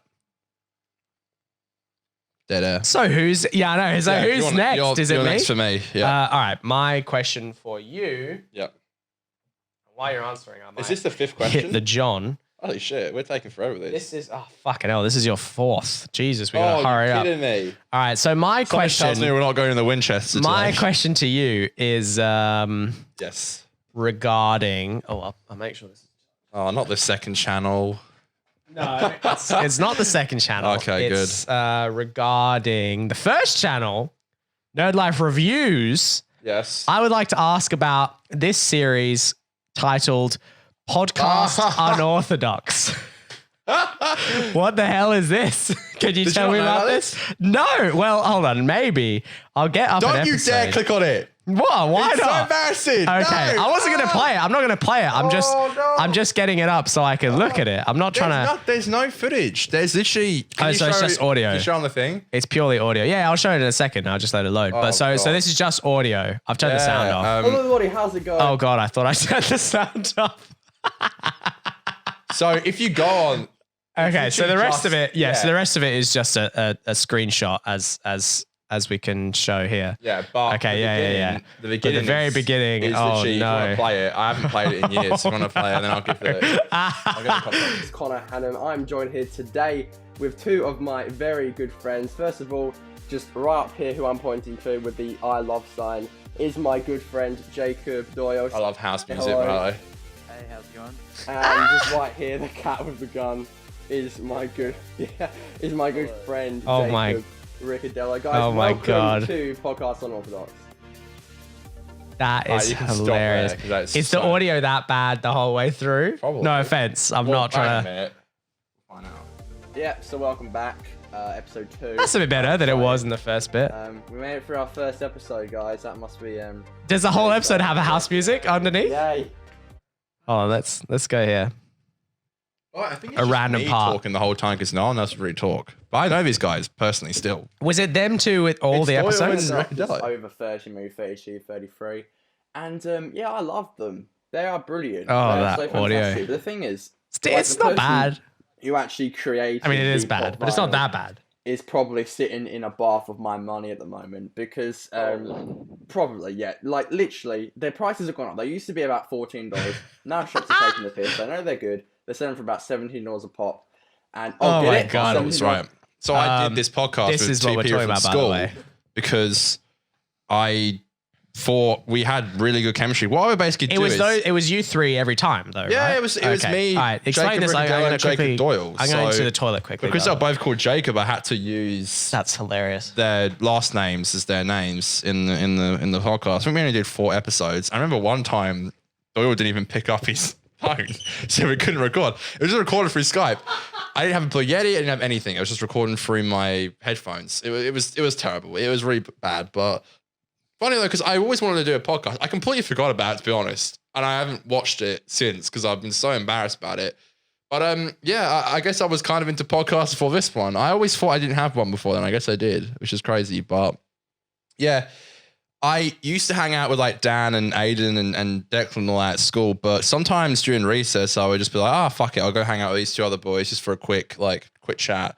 And I was like, you know, we have such good chemistry and it's so funny. I'm like, why don't we start a podcast together? And needless to say, not to say this in the mean way, but needless to say that chemistry did not follow through onto the actual podcast. It was smash. It was so bad. It did not follow through. And look, fair enough. Like, those 2 guys just they weren't used to being recorded, which is fair enough. Like they just weren't used to being on the camera, and that's okay because they weren't used to that kind of thing. So I was pretty much the whole podcast was me. I would make all the topics to talk about. Again, we only did like 4 episodes. I would make all the topics, and it was pretty much me talking like 75% of the time because the guys wouldn't really jump in heaps. Like they wouldn't. That's hilarious. They wouldn't really jump in, or like they would say like 1-word answers, or like It is funny because that kind of in life chemistry does not always transfer to podcasts. I think we have a very well. I hope we have a very good chemistry on this I think podcast. we do. People see us in real life and go, "Fuck, it's like the podcast." Yeah, and It's I like, think yeah, damn I think- right. Like, that's what we do. Like, Yeah, and I think we have a good flow, and we've talked about how we've been able to learn how to really well throw it to each other and let each other talk, Yeah. and just that kind of divide. But didn't work there. that is something that we really have learned over years. And I forgot all about that though. And we're still learning about it, but also, that's something that regular people who don't do filmmaking and vlogging and that kind of thing, they just don't. I don't think. And that's not against them. It's just we had really good calls, and I just don't think it transferred over to the podcast format. But it was really interesting. I totally forgot I had another podcast. Oh wow, look at that. Jesus. So, but what I was going to say, so you always were obviously interested in podcasts. Not really. I mean, I know I sound like I was. I will say this though. I didn't watch them. Can I say this? You were the one, and this is on the record. This podcast wouldn't exist if it weren't for Conor. Really? Pushing for us to do it. I never was that enthusiastic about doing a podcast. I can tell. I was rewatching some clips from an old podcast. When you say old podcast, you mean original? I mean original. Yeah, okay. I love that we have an original. When I was going through your channel to find videos for this video, you have clips of the podcast, which are like 6 minutes long. Really? I didn't know that. You're so straight up dick at it. Hey, you're really mean. You're so Was enthusiastic. I'm trying to talk, way. and you're like, we'll have to go back when we hit like episode 100 or something. Yes, I know. Episode 100 needs to be like this, but I don't know. times 10. You're just being really. You were like that a bit back in the day. You were very. I was like that though, and you were like that when we were doing like the whole like trimming a Christmas thing. Like you were quite, for someone who didn't have many friends, quite arrogant. I had very jagged. I mean, in a edges. bad way, but like No. yeah. I don't know if it was arrogance, but I had very hard edges, so to speak. Like if I was to show you that clip, and we will get there in a couple dozen episodes but like when I show you that clip, I think you'll be very surprised about how what kind of person I was. Yeah. I know that at that time I was, and I really do think it was just I had a hard edge. Like I think once people got to know me, they knew that I was a nice guy, but I had this thing in my head where I was trying to be a dick outwardly as like a joke kind of. Yeah. And by the way, I'm gonna go to the toilet. So yeah, that's fine. So as time went on, I think, and I think you would agree that I've softened up a lot more. Yeah. And I'm much more sensitive in a good way. Like I'm not oversensitive, but I'm much more considerate. I think it's just being considerate, My next one I got, and I'll go to the toilet. This is not on YouTube. This is your assembly stand-up. And I put this before the next one I want to bring up because you said to do it because it's continuity. The continuity is right. So yeah, talk about your assembly stand-up, please, baby. So I had this little, I don't know if you'd call it a show, but it was like a performance thing that I did in assembly.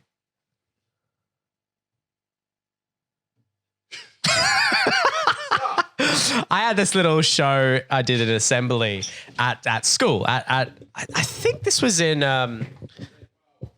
it was in high school. It wasn't in middle school. So middle school I was too young for it. But basically in high school I was becoming really into things like performing, and I was discovering myself as a performer, and I was watching things and getting influenced by things. One of the things that I was influenced by heavily was The Daily Show with Jon Stewart, who, and I maintain to this day, I think that's one of the best performance pieces that have existed. I really think I would have enjoyed something like the Colbert Report, but living in Australia, the Colbert Report, as far as I understand it, wasn't syndicated, so we didn't really get to watch the Colbert Report.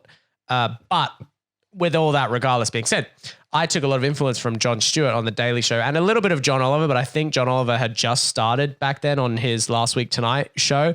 Although I did watch some clips of when he hosted The Daily Show. All of this is coming from a real big comedy nerd in myself. So, if you don't understand, that's fine what I'm talking about. The way that translated was that I went to the principal of our high school and I said to him, look, our assemblies are kind of boring and people don't fucking pay attention. I don't want to be there and most people don't want to be there. So we should try and add something that is entertaining for the kids and for the teachers as well.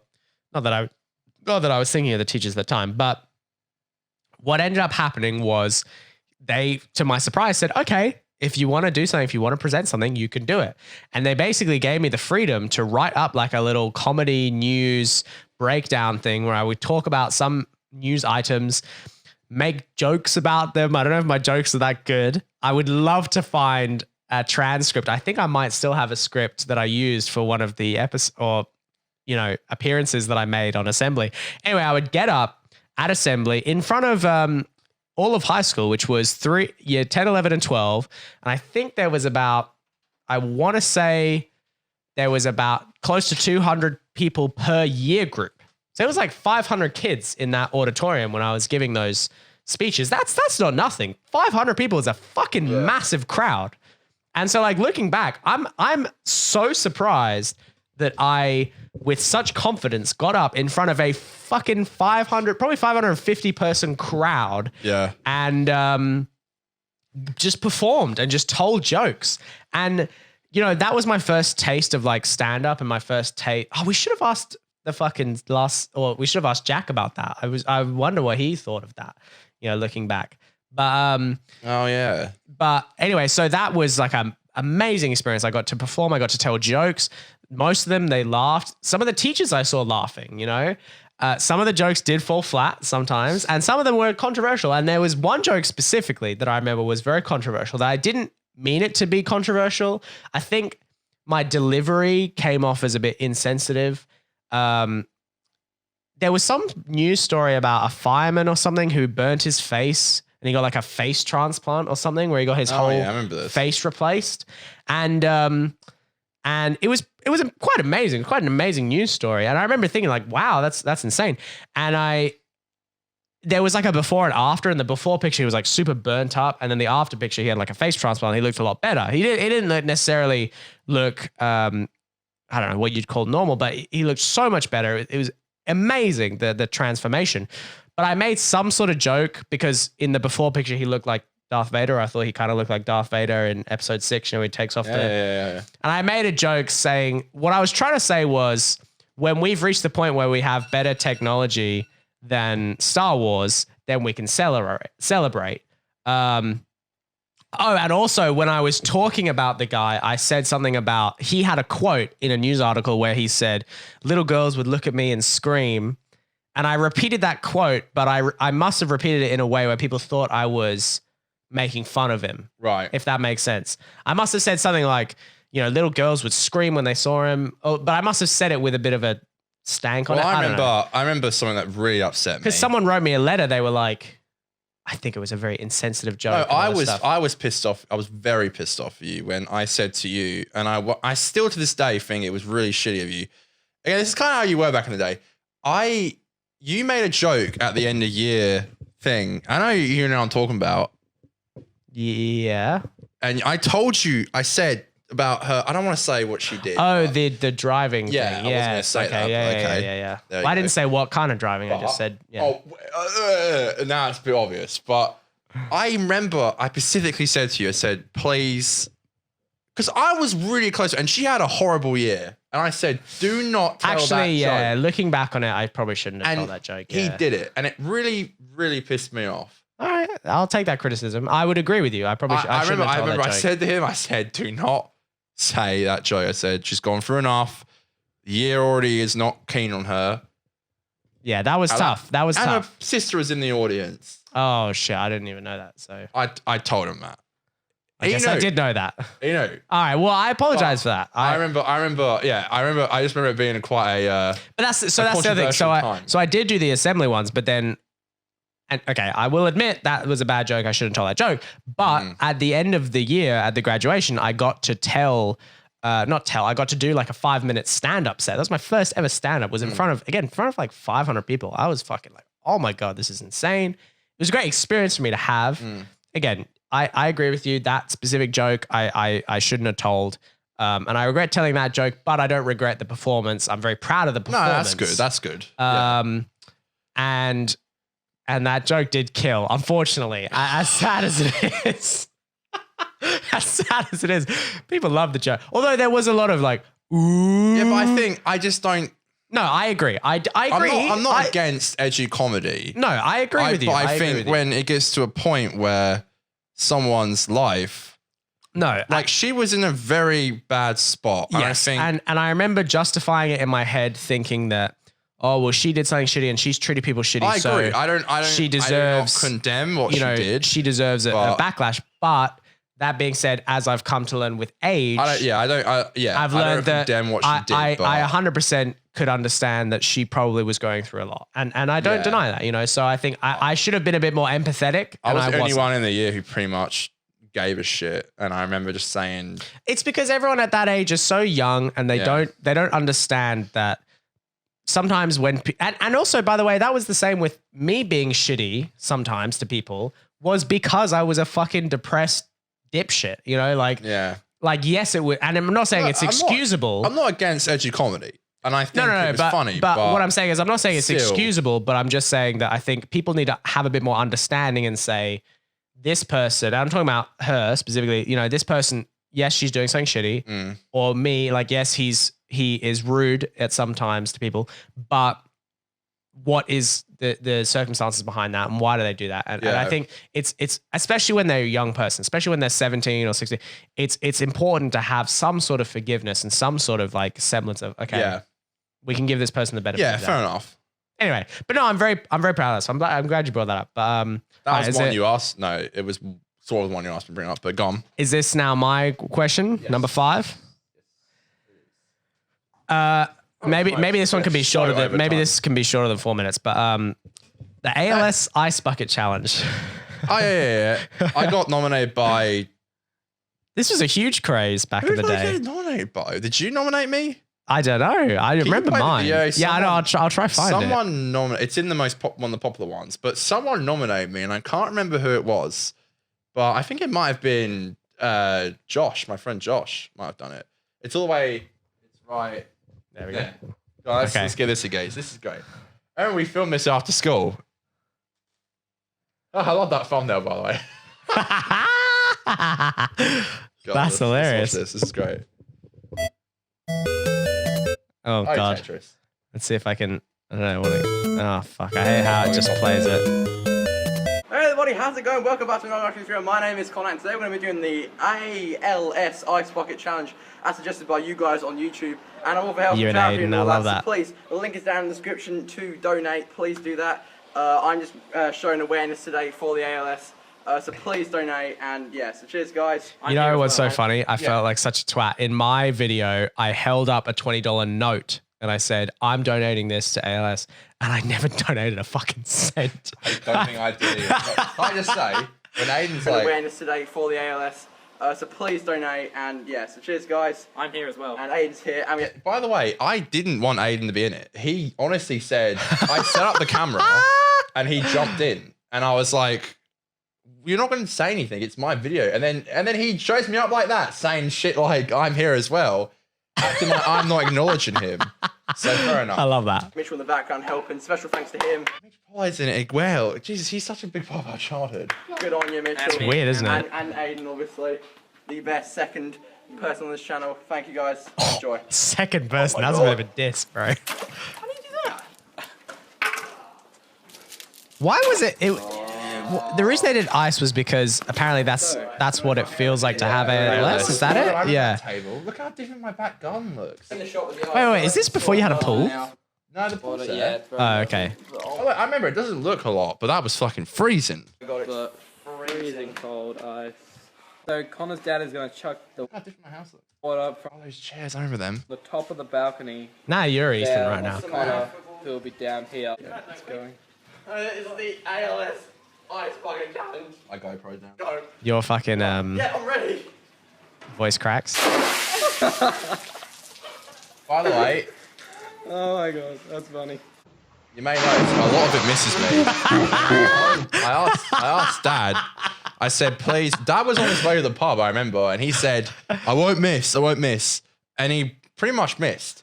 And then I remember originally they were just going to drop it on me, and Dad was like, oh, I'll do it from the top. It'd be cool. I was like, that does sound cool, but you can't miss because we only had enough ice for that one video. And he missed. And I got so much shit from people. They were like, you didn't do it. It missed It you. mostly misses. And I was like, but bro, it was not my fault. Oh, the GoPro shot. By the way, can you notice I recorded it off my laptop? That's so funny. Wait. So hold on. Oh my god, that's funny. So that's the slow-mo. And then this is the... Oh Yeah. my God, that's so funny. You had to record it off. You know, because I was going to say... There's my dad. I was I was gonna say, you know, you said that it missed. It almost like was directed specifically at your GoPro. I remember. Oh god, it's so cold. To be fair, it still was really cold. That wasn't. It would be. No, it would be. You still filming? Yeah. Please donate to the ALS. I just went through all this pain for you guys. I love you all. I'll see you later. Thank you guys. Oh, fantastic. Okay guys, so that was the ALS Ice Bucket Challenge. I'm very cold, but still, at the end of these videos you have to nominate someone. So I am going to nominate Daniel's Weird. There was someone else, but I forgot. So I'm sorry. Guys, you know but anyway. Oh, wait, I do remember who I was going to ask, and I specifically didn't say. I'm gonna nominate Daniel's Weird. You have 24 hours to do this, or donate $100. So guys, thank you so much for watching. Please donate. Thank you guys, and I'll see you later. Have fun, Daniel. Have fun, Daniel.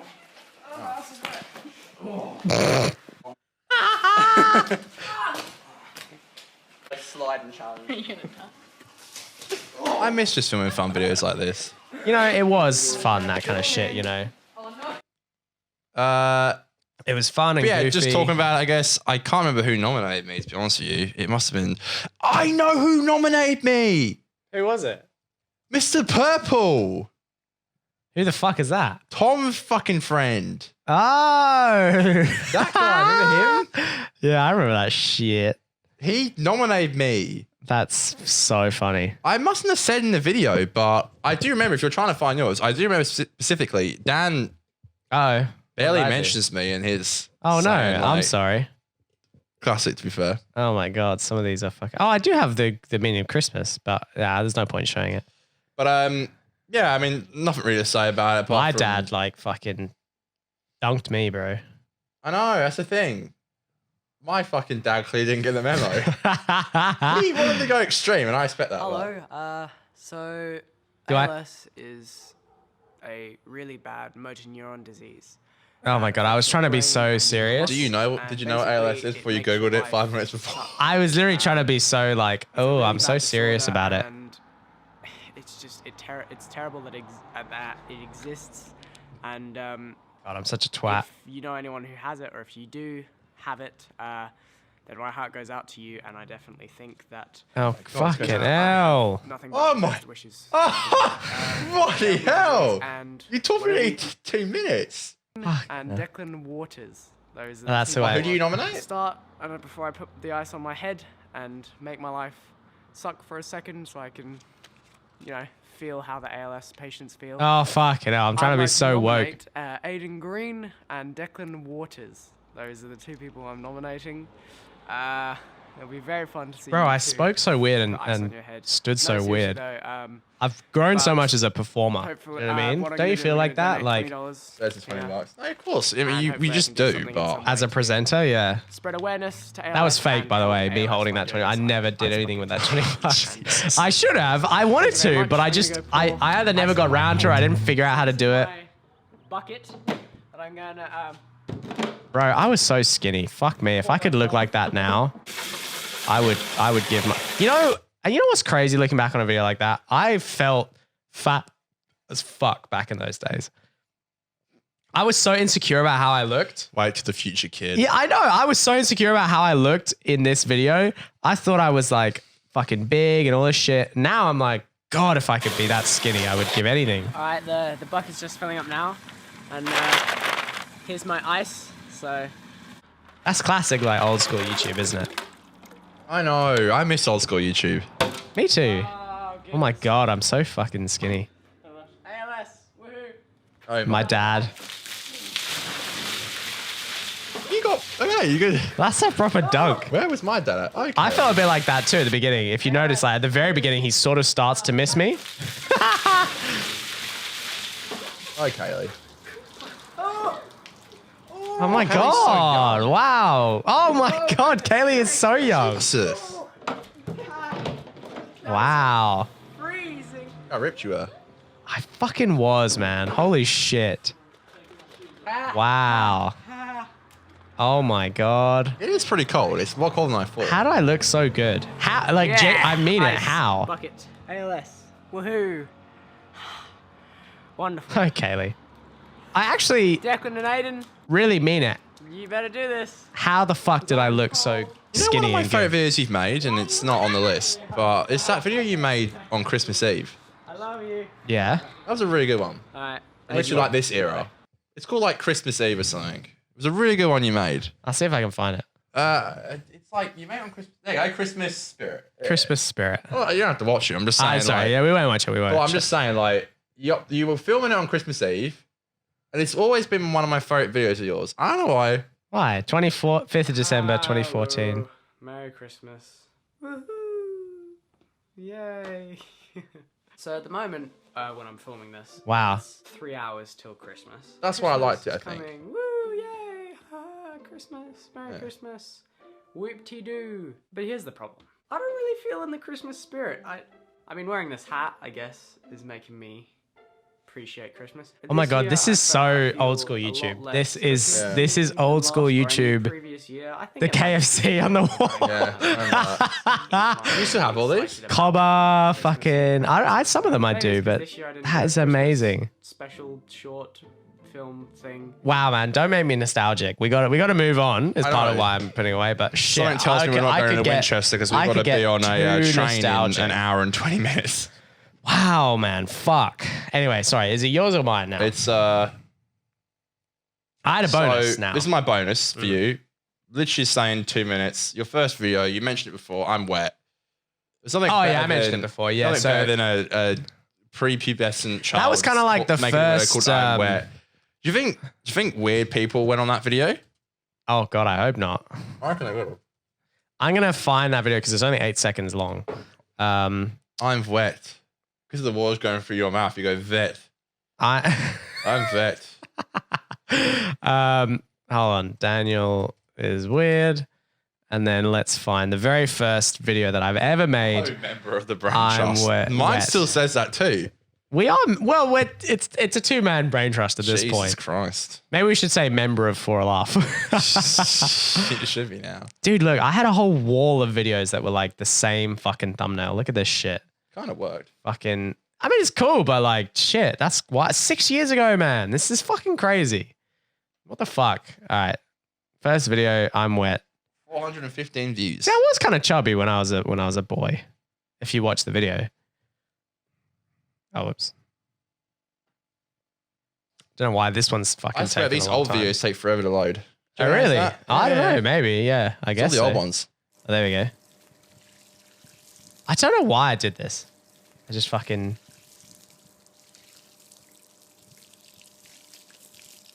I'm wet. What was the point of this? Hey, looking back, that's got some decent YouTube value. That's like, What's the that's point? pretty old school YouTube. I I'm like wet. that. What's the point of it? There's some my Daniel to Daniel. Oh my god, getting bored and doing drugs. Yeah, what a that's fucking. a great title. I was contemplating bringing that up. Oh my god, I'm animated. Can I play this and then I'll go on to the next thing? It's so loud. I remember this. I played Oh this my the other god. night. Oh It's so no. loud. I'm animated. What a fucking video. They do take a look. Hello. Hey guys, so this is kind of awkward. Stop motion animation. Oh my god. Hi, bye. Do you see how I had to do the I did the background of like my old desk? Oh, The Simpsons. That's so funny. Oh fuck me. I'm animated. My bonus is and I told you this before, it's not really something to do with like what we're doing now, but my bonus is How to Kill a Man. Your first starring role as a Yeah. I love that for what it was. I remember Aiden's parents were. How to Kill a Man is an old short film that Aiden directed. Yeah, I remember Aiden's And parents wrote. were away for the weekend, and you left that night because we were inviting Mitch Pollard and Josh Russo over to drink, and you didn't want to stay Oh, because we were drinking. I such a remember that. fucking nerd. I had that nerd life. And we were relying on Josh's older sister. To get, I remember get us some that. vodka, I remember that. and she didn't. Oh, deliver. fuck, I was So we such a never stick in the mud. I We was never, such we an never asshole. got. No, we never got it that night because Josh's sister didn't bring the vodka over. Wow, so I could have we weren't stayed. drunk. No, yeah. God, I was such an asshole. Why didn't I just fucking lighten up and have a drink? Like, I don't know, but yeah, I'm such a massive It's dick. a really funny video, and it's still on my channel, Nerd Life Reviews, How to Kill a Man. It was written and directed by Aidan Green. I have the script somewhere in my house. I got the it. original I literally script. kept it. Oh, my other bonus. Sorry, I had 2 bonuses quickly. My other one was our Leavers special. Our Leavers specials Wow, shit. that we both That might did. be coming up for you soon. Oh, okay. Well, I'll ask about yours then. 'cause I don't mine have was that. pretty shit. I was daily vlogging in those days, and I decided Well, actually, to. why don't you leave that? Am I going next for the next question? Or you? Because I've got number 6. Yeah, okay. Well, the Leavers Copycat's coming up soon, but. Okay, well, my number 6, I'll just go my number 6 if you don't mind. Yeah, go ahead. My number 6 is I wanted to ask about your 100 days of vlogging, Oh, yeah. daily vlogging. Also, I couldn't find the first day. It's on there, I think. Oh, no, it's not actually. No, the second And I day's on couldn't there. find like the 3rd day and the 4th. The so second some of day's them, on there. The some of second they- day- some of them you took down. So I want to ask did. about that. I did. Why did you take them down? Because it was shit. Talk about the Leaver special. Also, Jeez, a lot to talk about. I think this was the vlogs, but it might have been Nerd Life. I'm just gonna say white walls. Yeah, that was Nerd Life days. That was Nerd Life. Yeah, you So- fucking loved that shit, didn't you? No, you hated it. Every intro to Connor's Nerd Life videos Be back white in the walls. day, Would just be it would white be walls. like, I want to be free. I want to just live. I'm surprised I didn't get a lot of in my copyright strikes. Cadillac. I didn't get a lot of copyright strikes, which is Shit. crazy. But Every video, for some reason, that was his intro. no, but I don't know why. I did daily vlog for 100 days, and you're right. Not all of them are up because they're pretty shit. I remember that the first video on my channel is the second day of daily vlogging, and that's to this day Aiden's favorite video of mine I've ever made. Really? Yeah, Why? you're in it, Declan's in it, Aiden's in it. It's just a very It's a nostalgic nice vlog. throwback. Yeah. I remember I finished work at Big W at like 2 p.m. and It is I very nostalgic. met to up with look you guys back like on 3 that. p.m. Yeah, it was very nostalgic. I remember you were vlogging and stuff, and it gives me a warm fuzzy feeling. Maybe but we can get back to that someday. yeah, I really hope so. Maybe, yeah. Maybe. I really hope so. I feel like it's dead, but yeah. I mean, the daily vlogging for 100 days, it kind of wrecked me. It ruined every friendship and relationship I kind of had, I think. Wow. I mean, I remember I had a... How so? How do you mean? I mean, I had a girl back in those days, you know her, and I remember I was just so... I do. I didn't see her. I was just so into filming. I'm like fucking Joaquin Phoenix right now. I'm like, I do. I do. It kind of fucked up everything. I mean, I got stressed out. I had like literally no money. I had like no job really. I worked for 3 hours a That's week. tough. I've spent pretty much all my money went on like beer and like contraception. I'm not joking. It was such a weird time. That's your 18th year in a nutshell. Yeah, it is. It is. You're fucking 18. Literally, Yeah. I made like $60 a week, and it would go on alcohol and contraception. And yeah, and I was making these daily vlogs. And I was the biggest fucking simp, and I was just so thin and looked. You know, I think I'd like to be thin, but I looked so weird thin. I was like this big, dangly, long-armed freak. Lanky? And Lanky, yeah. would you call it? Yeah. Yeah, lanky, and I would see the girl I was dating at the time. I'd see her like twice a week, if that. But I would just spend the other times either drinking with you or filming. And Yeah. it's a very nostalgic, but also very depressing time. And then I remember when we broke up, I filmed all of my It's interesting, isn't it? American vlogs. And I went to America, which is some of the best stuff I ever made. But yeah, it was a weird time. To be fair, it was such a youth time. Just walking on Yeah, the streets of yeah. you, drinking beer, like 6 cans in, feel on top of Crazy, the isn't world. it? Crazy. On top of the world. Wild. And you know, we'll never feel like that again. No. Because we can't. Because we're so. Because we're alcoholics. 6 but cans because and we're sitting there like, yeah, oh, that's exactly. fair. Yeah. 6 cans. They were like, so is someone going to open another beer? But back in the day, 6 cans was was it. like we were. That was fucking it. Flying. It was a man. pretty cool time, but it was like my parents were yelling at me to get a job, and I was like, fuck But- it, I'll go in but with again- dad, and I'm still there now. So I think that's 4 part years of later. like the further you push partying and stuff, the harder it does to. Because you know when we had the last set guys on and they said like they were like 12 pints. What the fuck? That's 14. crazy. 14. yeah. 14. Plus, by the way,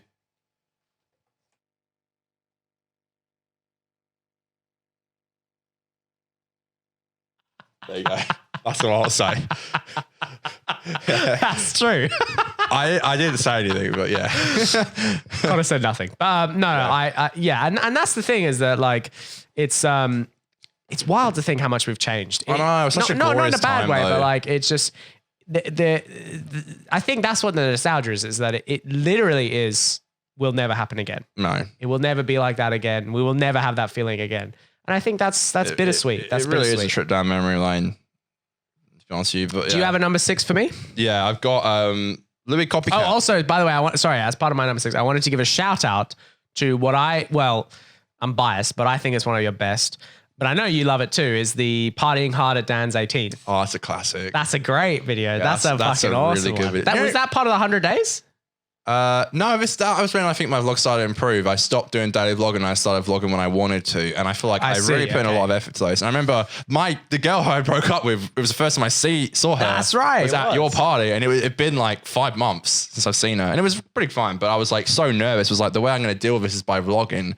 And I loved that vlog. I think that's one of my favorite ones I've ever done. I want to do that more. I want to just...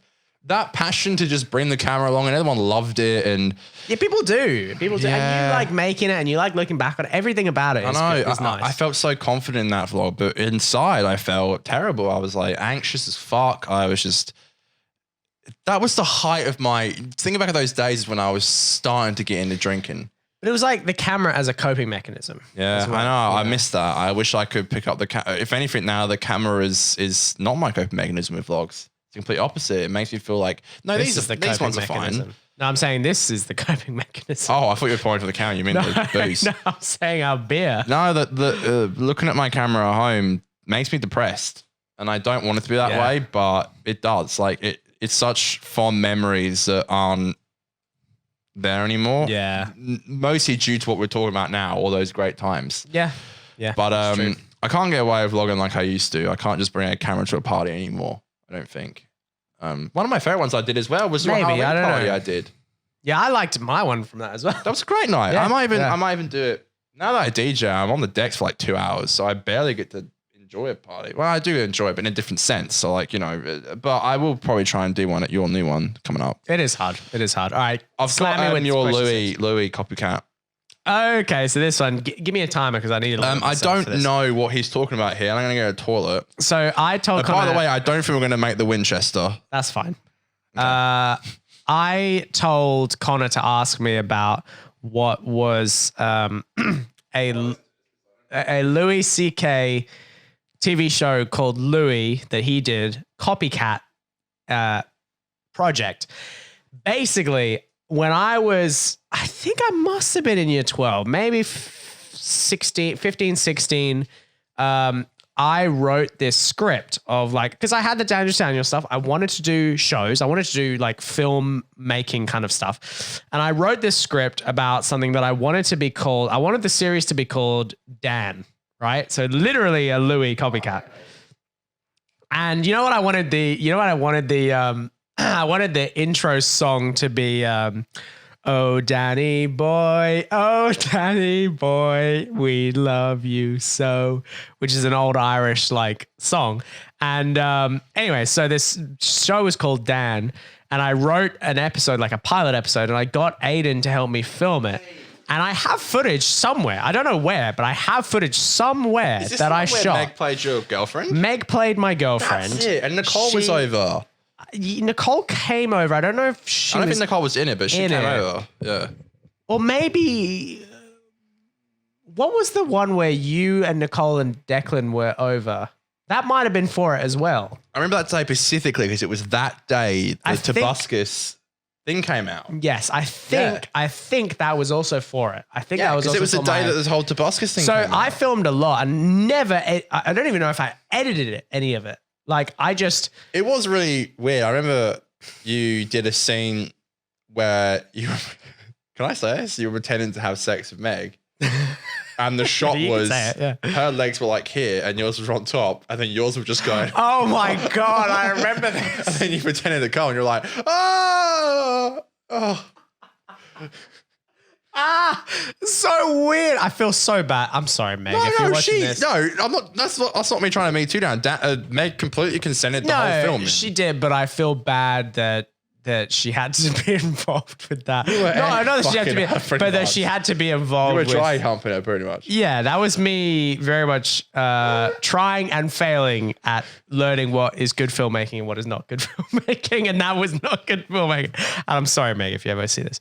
I truly am sorry. But so I wrote that episode fully as like a copy to Louis, which makes it sound worse, by the way. Oh, God. The fact Yeah, that I'm shit. copying Louis C.K., Yeah. that's worse. And I doubly apologize. That's the second apology. And that one's to everyone, that apology. That I even never tried to aired, copy Louis. and Although Meg that was before Louis was known to be a predator. I suppose he still was. But even though people didn't know about it. Anyway, so this whole... And the episode pretty much mirrored the pilot episode of Louis' show. Because in the first episode of Louis' show, I've seen it. he goes on a date, he kisses a girl, and she runs off. She goes into a helicopter, she flies away. Yeah. Something very similar to that. And then there was also another episode, I think, that inspired the episode. I try to kiss Meg in the episode, and she doesn't want to kiss. And I'm like, why don't you want to kiss? She's like, well, you can't just kiss. It was very weird. I was trying to do like social commentary, but also do awkward comedy without having any experience in any of that, and being a complete amateur. It just didn't work. It really didn't work very well. And it was a fun experience. Again, I kind of regret doing, but it's all a part of me as a person. I didn't remember that really until you just said that. Like, now I know exactly what you're talking about. Yeah, and I wanted to have my Louis. I wanted to have my show Well, I that feel was like like one day we will make our own Louis show. and like now Not like that, but look, now I think about like Master of None, and that's the kind of show like Yeah. Master of None, and like, well, I suppose that's not that much better. no, that's not true. It's not true. That's no, not Master true. of None and like Insecure is a good example as well. And I feel like there are other shows, but yeah, so there are shows that I want to do that I still want to do an idea of that, but the idea I had at the time was it had way too much puberty energy. You know what I mean? You know when they say big dick energy? This one had too much pubescent energy, and it just wouldn't work. It was fucking dumb. Anyway, that's my one. Number 7, I have for you. Brain Trust intro. The Brain Trust House 90s sitcom intro. I'm going to play it for the audience now. This is such a great video. We can react to it. This is my directorial debut. This was, okay, Not so really, actually, but- before we play this was fully Connor's idea. He pioneered it. He was like, guys, I think this will be hilarious. We have I to do remember this. but I remember on the night. We'll show it and I'll tell you. But And I want to say I was incredibly impressed at how much you spearheaded this. You wanted to do it. no one wanted to do it. No one else wanted to Oh, do it. fuck. I'll Okay, change that fine. now. No one else wanted to do it. It really pissed And me off because it was my birthday. I It's was my so 19th. I was no, but you did. You cared. I wanted to. No one else gave a shit. But what I'm saying is, I was so, as a friend of yours, I was so impressed to see you passionate about something enough to really push us to do it. Well, everyone was drunk. It was so difficult to get people. It was so difficult to direct drunk people. But It's fucking hilarious, folks. yeah, We got to watch this. But actually, let's give a little bit of brain story. So the Brain Trust backstory. The Brain Trust is like a fucking old ass idea. Fucking someone like JFK had not JFK, FDR had a brain trust. The idea of a brain trust is very, very old. It's basically just a group of people that you get together when you need to well, you can trust think them of in anything, ideas, It's like the gang. They can trust them in anything. Exactly, the gang. The way that we learned about the brain trust was through Scrubs, the character, the janitor. Like a Breaking Bad. And in It's Breaking- the brain trust on the phone. Exactly. In Breaking Bad, they have a brain trust. Me and Walt.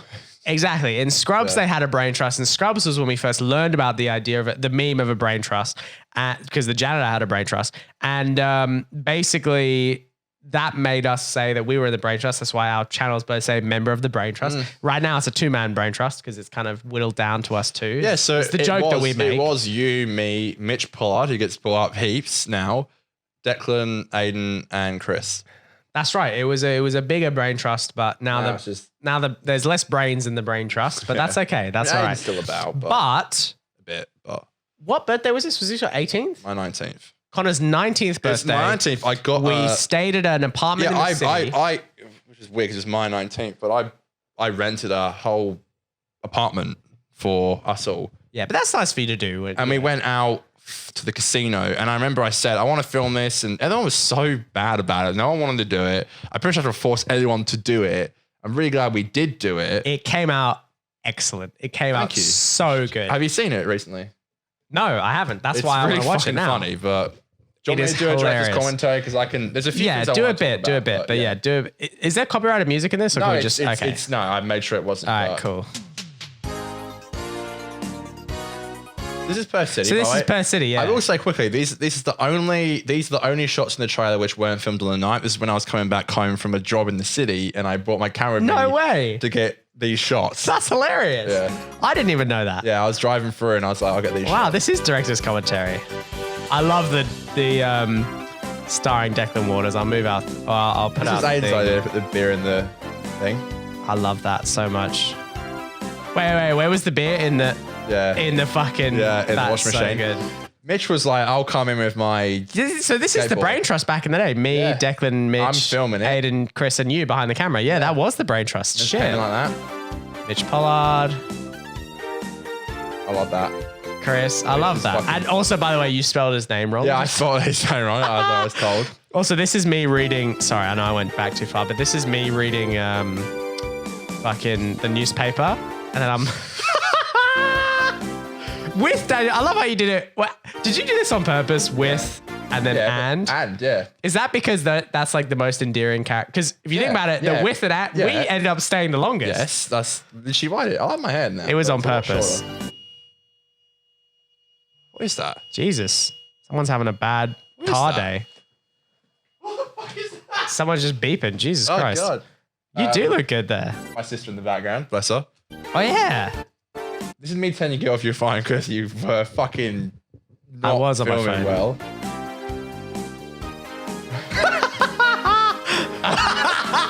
That is the best part. I reckon. I love it. Bang. That's amazing. That was awesome. The dancing, the jumping. That is so funny. And you can see Aiden. Yeah, you can see the camera. It's so funny. And this is me, by the way, as a director asking. It's hilarious. Because no one was doing their. That's a joke between me and Deck and say, oh, we're gay. Out of the closet, I see.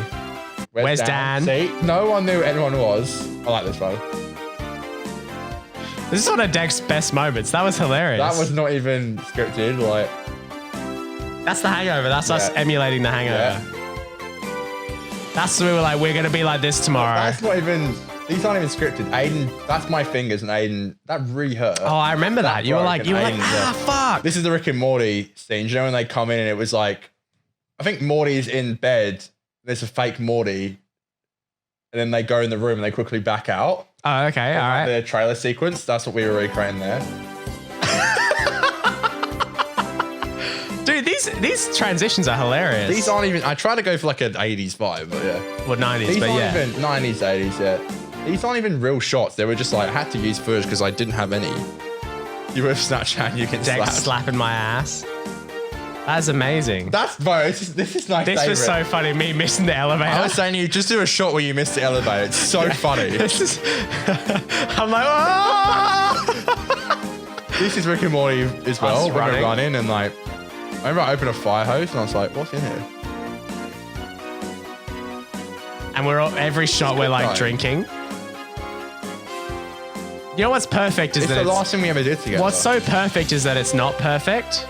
It was like the grand Dude, I'm final. doing that face that I used to do Yeah, for the- every fucking the Brain Trust house. It's the last thing we ever did But together. you know what's amazing is that was the Brain Trust house. That will always be the Brain Trust house because that was the only time, probably the last time that we all were there together. Kind of sad, really. It is kind of sad. I directed the Rainbow Clan. It was really a. I was really trying to That make is like a fucking 90s. great, man. That- It's kind of depressing. You know, this is not made me that happy because I keep feeling It's shit. tough. It's like the bittersweet nostalgia. I'll replace your camera now. I specifically remember feeling depressed through all those things, but like even then, I'm like, well, fuck. I'm gonna have to do. Can you come sit here because this camera's gonna last, but these two aren't. So I ain't gonna last. Is it my turn now? Or you'll go. I would like to ask. No, that was me. Brain Trust intro. What's your number? What number are you on? We've got 4 left. Jesus. What number are you on? Sorry, number 7. We've got 4 left in 6th. I'm back to your 7th now. Okay. Well, why don't you ask me about mine? I'll Yours do is the mine. Levers film. Is that mine as well? Levers coming up now? No. I've done your Levers one.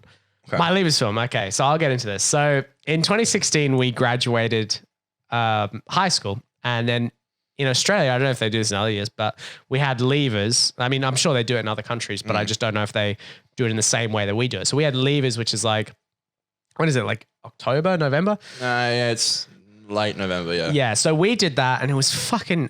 It was so fun. We got an Airbnb. We were drinking, really. It was the guy Trent was our Airbnb. And it was just you and me drinking. That's right. Only Pretty much. Well, other people drank. Nah, Chiller was pretty good. yeah, Chiller was drinking. Aiden, I think, drank a little bit. Remember, Aiden stole some of your ciders, I remember. Declan blamed me. And that would, yeah. Oh, no, yeah, sorry. Aiden's, yeah, so the other guys were drinking a bit, but and maybe this is foreshadowing, but we were drinking more than anyone. And there were some people with our group who weren't drinking at all, who weren't drinking whatsoever. 4 of them weren't. That's right. So we were kind of stuck. This is the only camera left, by the way. Oh my God. So I will change the batteries now. I've got the batteries here. But no, so we were Connor and I were the only two drinking, and it was an amazing time. It was so fun. I filmed it all. I even filmed, and it's what I love. I kind of want to rewatch it, but in my Levers film, I did like an interview Louis Theroux style thing at the Levers. They had the Zone, which is where. Now, the thing with Levers is that when people graduate, they're not all 18. Some of them are 17. Yeah, a lot of people you weren't, I was, but. That's right. So they had the Zone, which is like. You had 2 different wristbands. This place where you could go, wristbands. Yeah. Cops were like everywhere there. But they all knew that everyone there was drunk, basically. And on drugs. We weren't on drugs, but. Some people were on drugs. That's right. I knew a lot of people who were on drugs. And actually, this is something that I think is amazing about Australia is the fact that they pretty much knew people were on drugs. Everyone was so sweet. Sorry, not on drugs, but they pretty much knew people were drunk. But the whole point was like, we get it. You're young. You're graduating. Come here, have a good time. Safe, yeah. Exactly. Exactly. We'll give you a place, the Zone, to be drunk and have fun. And be like, but you'll be safe, and it'll be okay. And I think I always thought that was amazing. And so I did a bit of an interview with some of the people there. I filmed the other thing. I did Burial. Burial's a fucking great moment of that video that I loved. I just love that again, that memory is one thing that we'll never do again, but that's kind of the niceness of it, is that it was a once in a lifetime thing. Guys I work with are doing Levers. That's how how old we are. Shit. And I'm like telling them like, damn, I'm like an old cunt in the corner. I'm like, just enjoy it. It will go so quickly. Where are you going? No, come back. It's going to go. I swear. It'll be really quick and it's going to go so quickly. But you'll miss it when it's gone. I swear. They always tell you that, but it's true. So you'll miss it. No, you'll miss it. And we do miss it. Honestly, we do. No, I miss that very much. And I think that was a great experience. And I'm very proud of that video. And that was one of the first videos that I sent my family. And I was like, give this a watch. This is what we did. We will. It was very fun. Didn't. Actually, no, I tried to send them the Burial clip and I was like, Burial challenge, and none of my family did it. Yeah. No one else did Burial. Burial is where you have cereal with beer instead of milk. That's gross. All right, your next one, number 8. Number 8. Is number 8. Do we have is our Home Alone tradition? Let's do this. Oh shit, that was supposed to be the audience claps, but there we go. Yeah, sure. So you're gonna have to sit here while I change the camera. So you explain it. You explain it.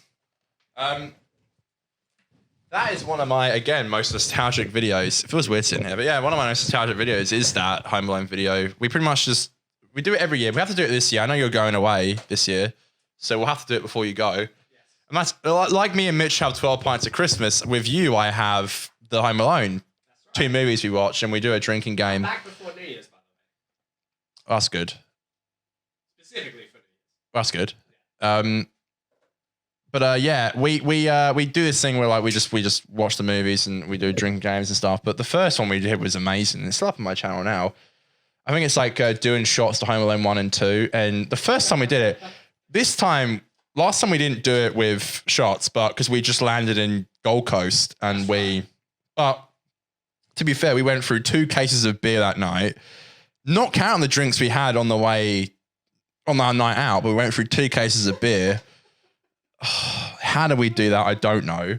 But the first time we did it, we did shots and it was crazy. I specifically remember Dan passing out And then Declan came over, and we had a huge argument. Remember that? We had I had a huge argument with Declan. But to be fair, I was sloshed, and Declan sank a whole fat lamb in like 2 consecutive gulps. And Dan was passed out. And I remember back in the day, I didn't speak to Dan that much. And the whole idea of me doing a night with him was a big thing. I was like, I got to make it big. I got to enjoy it. So I didn't see Dan that much at all. So it was like, I'm going to do this with him. And it's become a bit of a tradition for us is to watch Home Alone. And I specifically, my mum loves to watch Christmas movies random times through the years. She's like, she put on the Santa Claus last week. And I'm like, Mum, the whole point of watching Christmas movies is that it's special because you're going to watch them one time a year.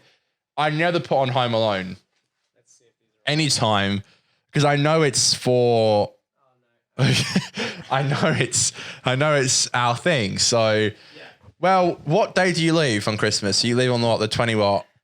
I don't know. I will find out. But before he goes, we will have to, maybe we should film it. This makes you want to vlog. It does. Me too. It makes me want to vlog. I feel like I've vlogged myself to death, to be honest with you. But even stuff like that makes me kind of want to. It's just a load of, yeah. Oh, shit. Where am I? I can't find myself. It's all gone black now. Hey, there I am. Nah, it's nothing. It's just black still. But yeah, that's our. Wow, this really is a bit of a messy episode. By the way, that's my shoes going. I got squeaky boots today. I reckon they can with a mic there. This is so fucked. Keep going. Well, that's about it, really. I mean, we did it in we did it in Gold Coast, and it's memories like that, man, that make me fucking want to vlog again. But I honestly don't think I'll ever get back to vlogging like I used to. But I darn well hope so. Let's just say that. And oh shit, we have to. Oh god, ladies and gentlemen, for the full context of tonight, we're going to a AFL. This is crazy. The camera's finally moving. Going to an AFL game, which we hate, by the way. And our train is at 4:40, and it's currently 3:50. And we still got 3 more questions to go. That's all right. To be fair, we deserve an episode like this that's a bit messy, yeah. Because we never do messy episodes. So anyway, I love the tradition though, and we got to do it before you go again this year. No, we do. We do. What is this? Us swapping mics right now? I do. All right, let's sit back. No, I think that's great. And you know, it's funny. I did not remember that. Sorry, I did not remember that the first time. And I remember this now that you say it, but I had forgotten that the first time we did it was actually with Declan. No, it wasn't with Declan. We finished the first movie. Yeah. And then you passed out, and we watched the second movie the then night Declan after. came But then over. Declan came over and again sunk a fat lamb in 2 consecutive gulps. Right. And went, oh yeah. And I remember you guys took the photo of my ass. Yeah, I did. Yeah. No, because you were hanging. I guess I do get like when you're hungover and like not hungover. That kind of thing will be famous photos. When you're drunk, like you do feel very hot, and you just put your face in my sink, and you were just pouring cold water on your face. No, passed out, but you've been sat on the toilet, so your ass. Yeah, I could probably find it. That's hilarious. But, that will be like our fucking, we'll show the kids and everything. That's amazing. The next question is, all right, tell me. Break down this fucking podcast. How did it start? What's the deal? I'm going to Oh, that's right. Okay, so the podcast that we host together, titled For a Laugh, is the show that we actually started in 2016 when we were finishing high school and we were graduating. Conor and I had... So our high school, they made year 12 a little bit like university where you had different classes, but then you had a tutorial period, like a period where it was just, it was nothing. You could do work, you could read, you could chat, although you weren't really supposed to chat, but you could just chill and not do anything. And so Conor and I did completely different subjects in year 12, but we shared tutorial periods together, which we had drama. We had drama and we had shoot, which meant that we could see each other like, what's that? Up to 10 periods a week. But I don't think we had every shoot together necessarily, but so we did. Okay, we did. So basically we would see each other in these classes that were not academic. And by the way, if anyone knows anything about me, the classes I did in year 12, I don't regret, but I did a very academic year 12 lineup. And then after year 12, I didn't go into very academic studies. So I kind of regret doing such high level subjects because I didn't go into doing that as a career. Great conversation about the 4 Life podcast. I'm getting to the point. So basically, Conor and I shared this tutorial, which we did together. And in the tutorial, we would always talk about or not always, but, and again, this is why I credit Conor with starting the podcast, because Conor was the one, to my memory, who brought up and said, we should start a podcast together. We should do a podcast together because we talk so well. Yeah, because we talk so well. We're such good friends. We have such good chemistry. And I remember at the time, I was a bit like, all right, fair enough, maybe. And it showed. On the show. Yeah, apparently it was. I was very openly brutal. You were. This is how I was. Yeah, I probably was. I don't deny it. I'm just. So we started the show in 2016. We did it. We did it in my fucking parents' living room, kitchen, kind of between their living room and kitchen. And we filmed it with 2 cameras, fucking Yeti blue mics, and the show was okay. It wasn't a terrible show. Yeah. It was a bit shit, but I mean.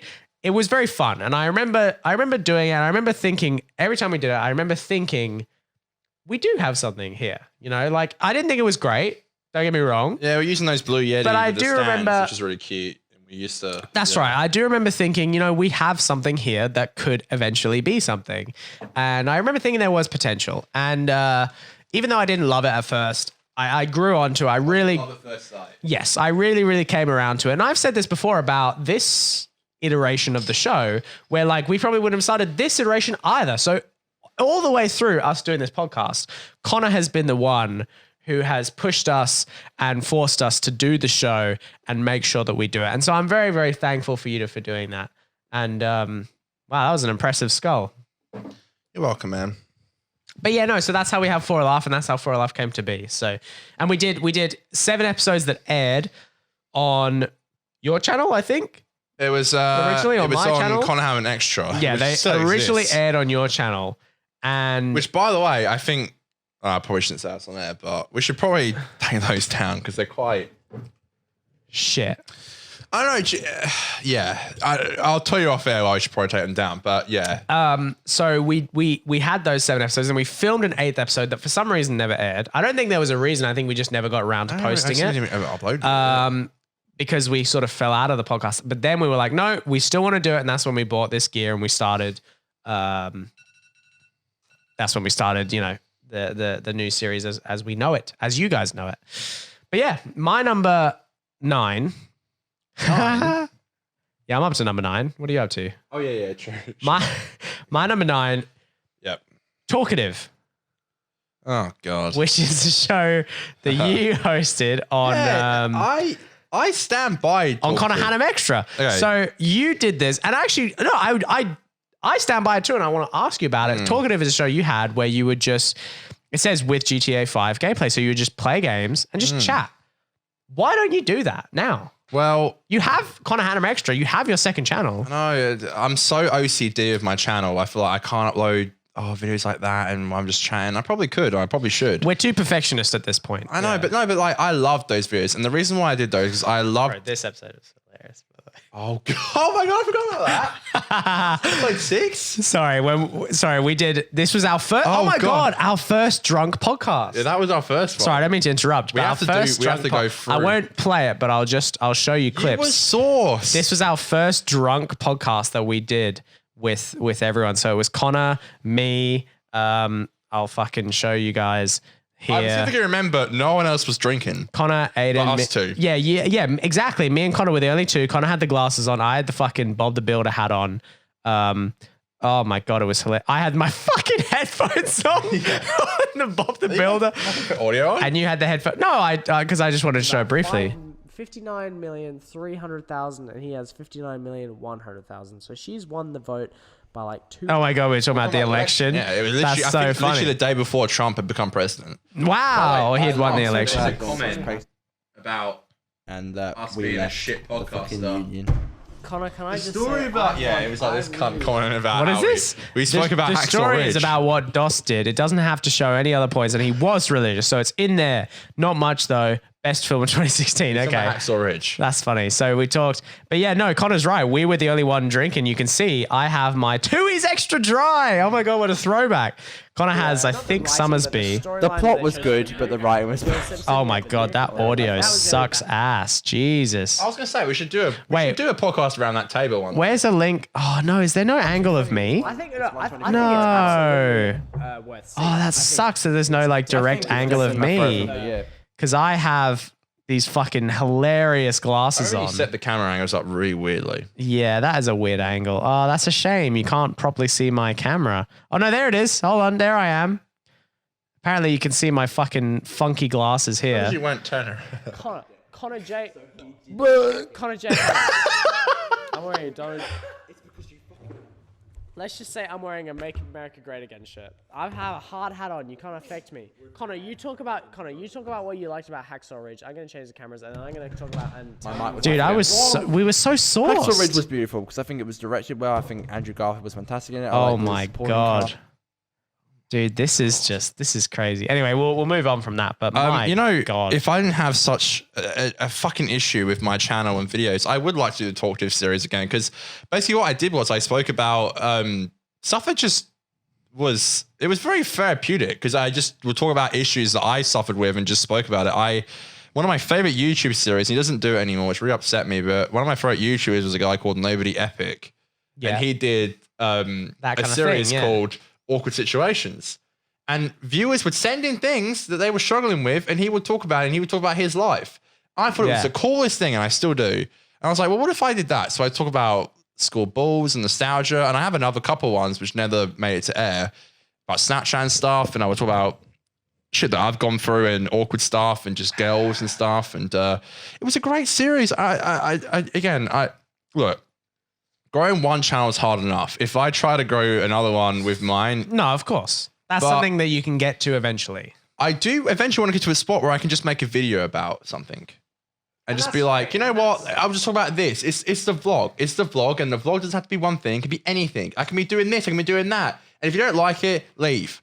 I think you should try to get to that. I think again, that would be Cass. She's the girl who does she did the face for Dina in The Last of Us 2. Oh yeah. Her channel, I've been watching her for ages. And I think her videos are so fun because she just does what she wants. Yeah, that's right. She has like 250,000 subscribers. You know, she just does videos. Her videos don't have much drama because she just does what she likes. And she's such a charismatic woman. Very beautiful. She's so cute. I would love to date someone like that. Just saying. She's very simp. No, I'm not simping. She's just a very beautiful lady. And I hope if she hears that, she's not disgusted by me saying that. But she's a very beautiful lady. And I think her personality is amazing. Yeah, I haven't watched much of her videos, but she seems very, very lovely. She's a very lovely lady. And I think if I had a go like that and if I made videos like that, I'd be happier. I don't have any of those, just quietly. So no, I agree, but you should try to make videos like that. You should try to be a creator like that. I think that's very fulfilling. I remember I made a video like that and Luke Pierce was like, it's a really good video. And I was like, cool. My name is Jam. This is how I went. You twat. All right. All right, what's your number 9? We're nearly at the end here, folks. It's only taken us fucking... Rock of Ages. That's fun. So... you didn't really bring up anything outside of YouTube. No, I didn't much, but But this is mine for you. Oh, thank you. I appreciate that. So Rock of Ages was a show that I did... a stage show, a musical that I did in December of last year. It was in November. Was when we performed it, and it was really fun. It was this musical. It's very popular. It's a known musical. The script is available. You know, you can put it on any local community theater if you want to. I played Lonnie, who's the narrator. And I had a really great time. It's a really fun show. It's got a lot of 80s music. It's a great show if you want, there's a movie of it. The movie's good, but it's not as good as the stage show, in my opinion. Tom Cruise. That's just, Tom Cruise is in it. I personally prefer like live musicals, but if you want to watch the movie, I'm sure you'll have a good time. So I played Russell Brand's character. And what's really funny is that Ash and Kath, my girlfriend, Kath is my girlfriend, Ash is Kath's friend. They co-directed it together. And about a year and a half before the show even was put on, it was me, Kath, Ash, and Hayden got all around together to watch Rock of Ages, the movie, on TV. And I remember watching it and I said, if you guys ever put this on, I'm going to play Russell Brand's character. And they weren't biased. They didn't cast me just because I said that. They cast, I like to think that they cast me because I earned the role. But I just remember going and I was like, I am determined. If they put that show on, I will play that character. I was like, that is me. That is my character. I will fucking play that character. I also like Russell Brand, so that's part of why I wanted to do it. And no, I fell in love with the show. I fell in love with the character. I love the character. I might actually be doing the duet again for some kind of showcase at it's the Wanneroo Theatre is where we perform. Are they redoing it? They're not redoing it, but they have like a, how like TV networks have like a showcase of their full lineup and shit. Yeah. They have the Wanneroo Theatre has like a showcase of like. Block that. No, we want publicity for it. It's a public place. Don't block that. No, I said it on purpose. I want, if you do live in WA, go to the Wanneroo Theatre, watch the shows they have. It's a great venue. They soon, I think, are having some kind of showcase of like what's coming up, but they're also going to show what they've done. And they asked, or we are in talks to do me and Tim, the guy who played Dennis, which is Lonnie's sort of lover / co-owner. The duet that we do, the I can't fight this feeling any longer. Sounds better in the movie. We are in talks to do that performance again at the showcase. So I might be revisiting the character briefly, but it was an amazing experience. I got to perform on stage. Again, the theater there, I think, seats about just over 100 people, maybe 150 people. But that kind of performance is just, I live for that. I live for that kind of performing where you get to... Lonnie is the narrator as well, by the way. My character was the narrator, which meant not only do I get to act in front of all these people, I get to direct them in a way. As a narrator, you get to almost choose the direction of the show. You get to take the audience on a journey. And for me to be able to connect with the audience, and what was amazing was that every night it was a different audience. And I don't mean different, obviously there were different people, different energy in the audience. I went by myself, by the way. I was meant to bring a girl and that fell apart. Yeah, I went by myself, and I know I was supposed to take Mitchell. I do appreciate that. And I was meant to take a girl. I think I was saying, I was meant to take a girl. I was like, I don't want to go by myself. And then I met a girl at the bar. But what's amazing about narrating is that I really got to connect with the audience, and every night the audience had different energy. From night to night, I would say, oh, that was a good crowd. Oh, that was a bad crowd. Oh, that was a good crowd. It was like amazing to just experience that difference in energy from the crowd.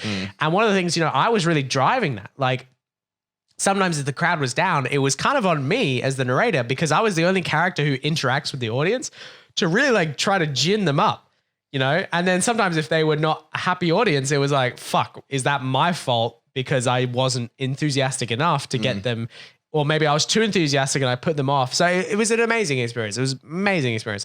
And looking back on that, all I can say when I look back on that is that I want to do more live performing, whether it's stand-up or plays or musicals. I just want to do more live performing.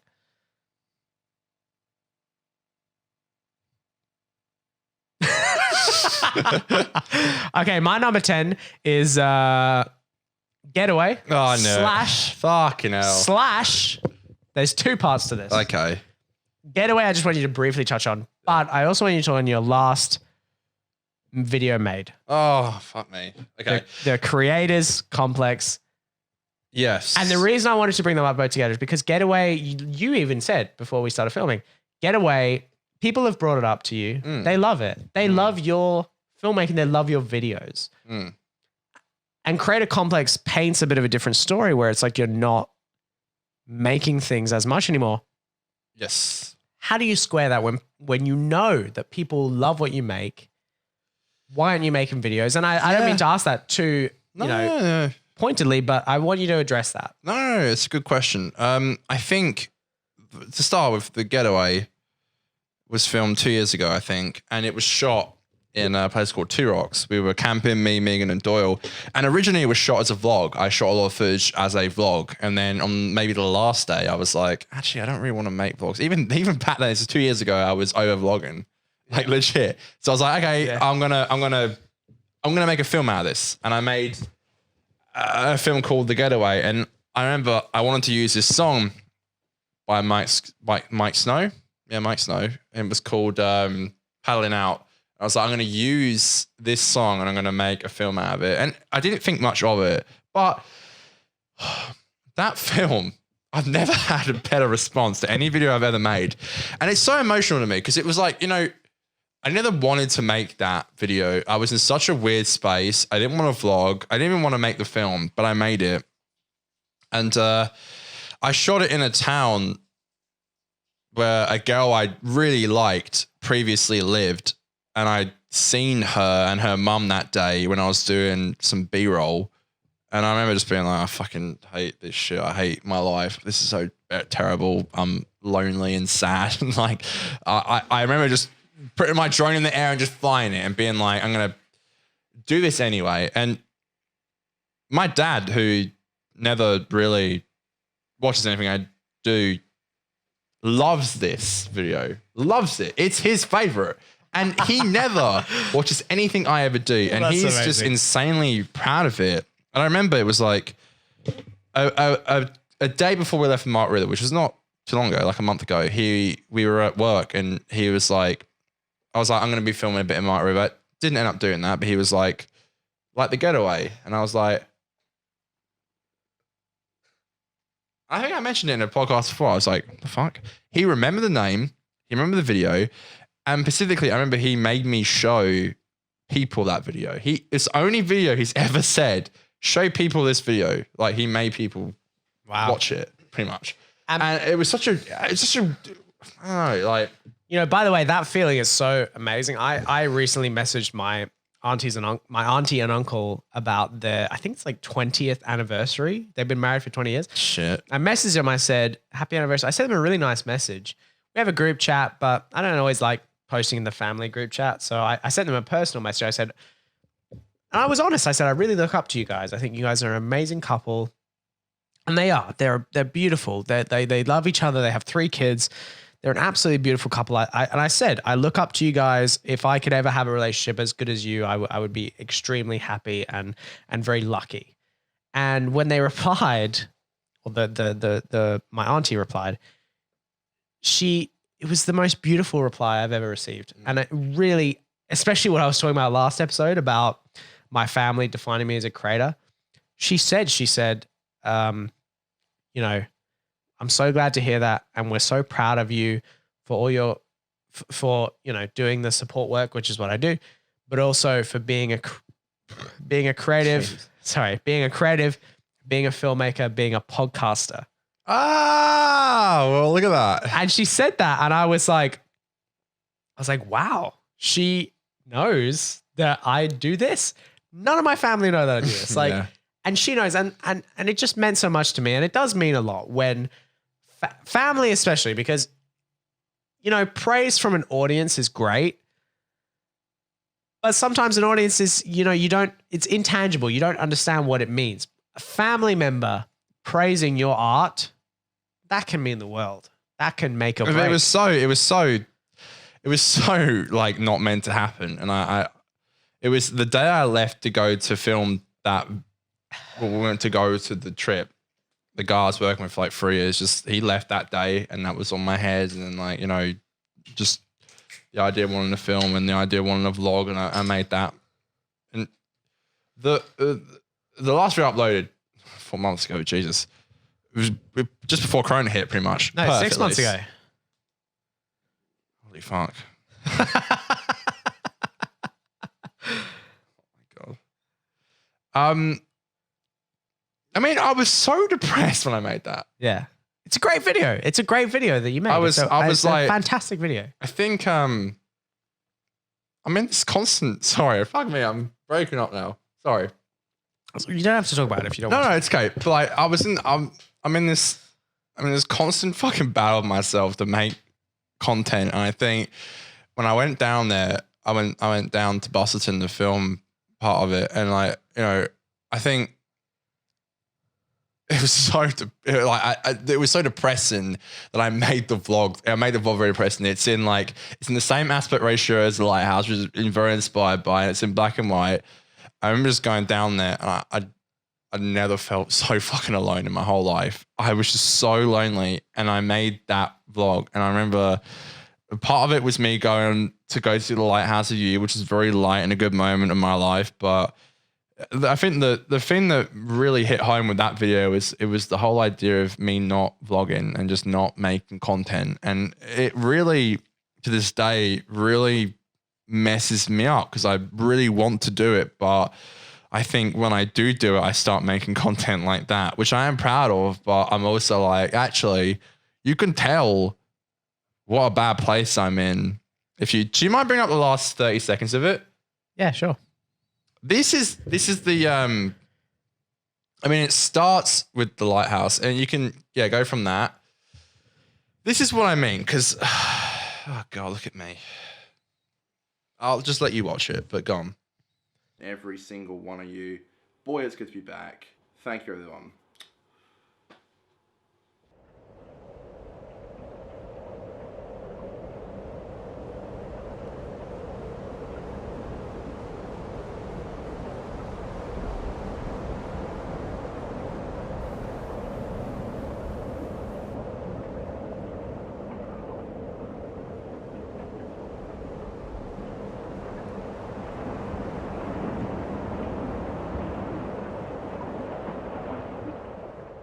Yeah.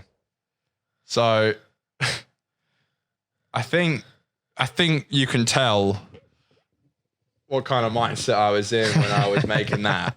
Let's just say that. Yeah. And I remember thinking, like, if I'm just going to make content, it's going to be like that. There's no point. And it was just the beginning of the vlog for that one, if you would have stripped away the fancy music that I played, the upbeat vlog music, yeah, it would have been the exact same. But I will be back.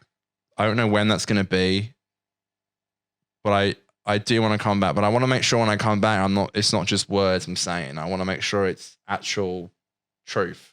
Well, that's what I was talking about before. Sorry for getting emotional, by the way. No, that's what I was talking about before the show. You know, we talked about off camera. You know, we're making changes in our lives that are important changes, that are good changes for us, but they're changes that are going to last. And I said to you, remember, I said to you, it's okay if the changes take a little bit longer, but if they stick and if they're best changes for our lives and if they turn out to be the most productive, you know what? It's worth it. And it's worth the time that it took to get to those changes. That's the truth. That really is the truth. It's such a hard thing because we look back at everything we've done and I'm like, you know, I've always credited myself for being, I've got footage of my whole life, the last decade. And it's like, where's the footage that I've been doing now? It's like, yeah, sure, it's on my phone, it's on my laptop, but it's like, you know, where's the actual footage on YouTube? Like, where's the actual, you know, yeah, I know. This hit me harder than I thought it would. And you should get up my number 10. Yeah. While I'm talking, but one thing I can just tell you, I don't need to look at it. I will say as the last thing on this topic specifically is that we do still film, by the way. We do still take photos. Yeah, we still record the shit that we do.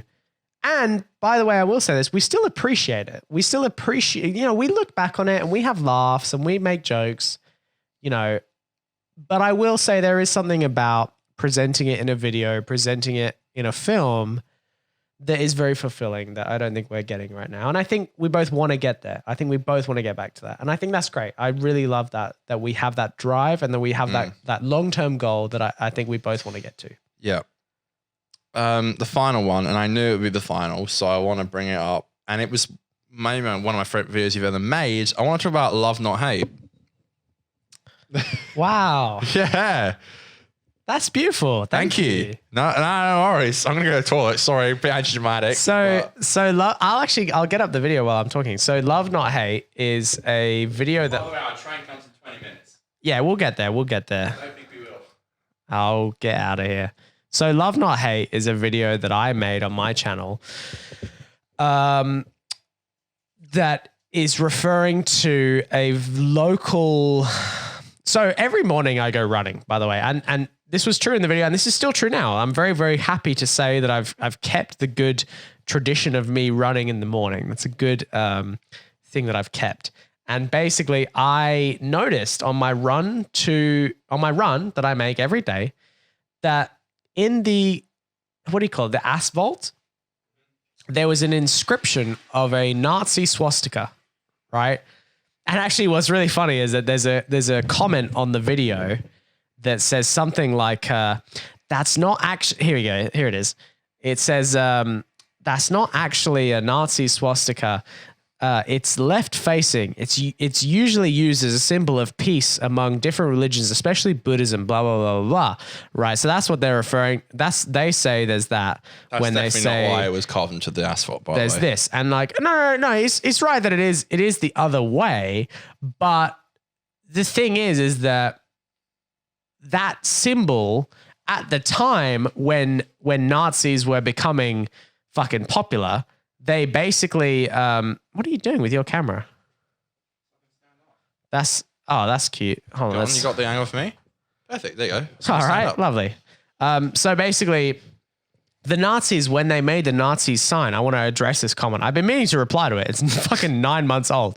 But the Nazi swastika at the time was intended to like co-opt the fucking Buddhist symbol. They wanted to be seen themselves as, oh, we are super peaceful. We are fucking taking over this sign. So like, you know, I'm sorry, but you can say, oh, that was originally supposed to be.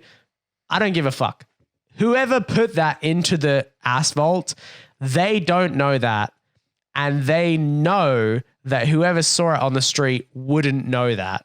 And so whoever put that into the asphalt, here's the actual thing. Anyone putting that into wet cement knows that people are going to see that as a swastika. I'm sorry, but that's just fucking true. And so this video titled How to Fix a Swastika, is actually, I'm proud of that title, is basically me saying that every morning I run past this specific symbol on the street. It's on the road that I run past. I'm very proud of that shot. That's a good ass shot. Look at that. Look at the cinematography. Choosing a running route was very important. That's iconic. So basically this running route that I had the swastika on it, and I would see it every day going on my run. And I thought, I fucking hate that. I hate that every time I run, I see this symbol of hate, and I wanted to change it. So here's what I did, folks. I got my fucking my graffiti, my what do you call it? Spray paint. I went to here it is on the floor, the swastika, and here you go. Here's a bit of a montage. I drove to Bunnings. I picked out some fucking spray paint, and I got these. Now, I'm not going to egg concrete because... Okay, so that's a bit of a fat meme. Did you notice that? That's these. At the time, maybe I shouldn't have put this in, but there was some guy who egged an Australian senator. Do you remember that? Yeah, of course, yeah. And I put that meme in for some reason. I don't know why. Because I don't want my running route to smell. But what I can do is turn this symbol of hatred into one of love.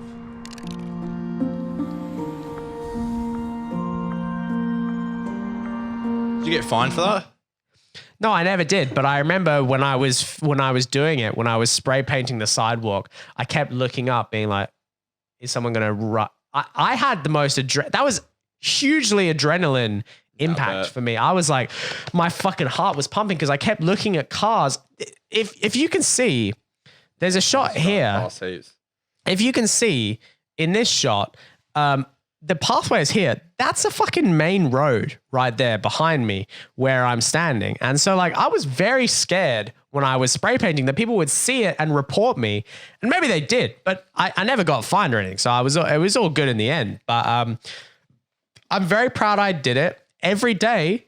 And I'll tell you this, to this day, I run past that love not hate. Still there? It's still there. It's still there to this day. Sick. To this day, every fucking morning when I go on my daily run, I run past the spray painted love not hate over a nasty swastika. And I genuinely feel proud. I'm very proud of that. You know, my mum said to me after she watched the video, she was like, you know, There's better ways to do yeah, it. exactly. Yeah, legit. She was like, I'm not exactly proud of the fact, you know, she was like, maybe you could have done it in a better way, like you said.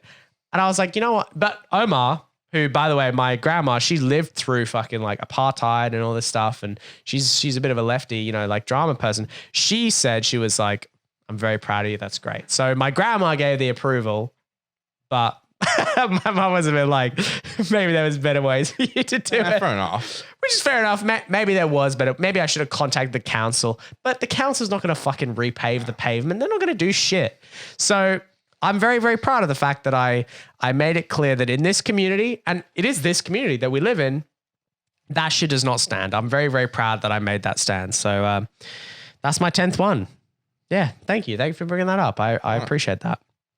Thank you, everybody. There we go. That took me down a memory lane, which That was I a didn't fat think memory lane. Call the Uber now. we've missed it. No, call it now.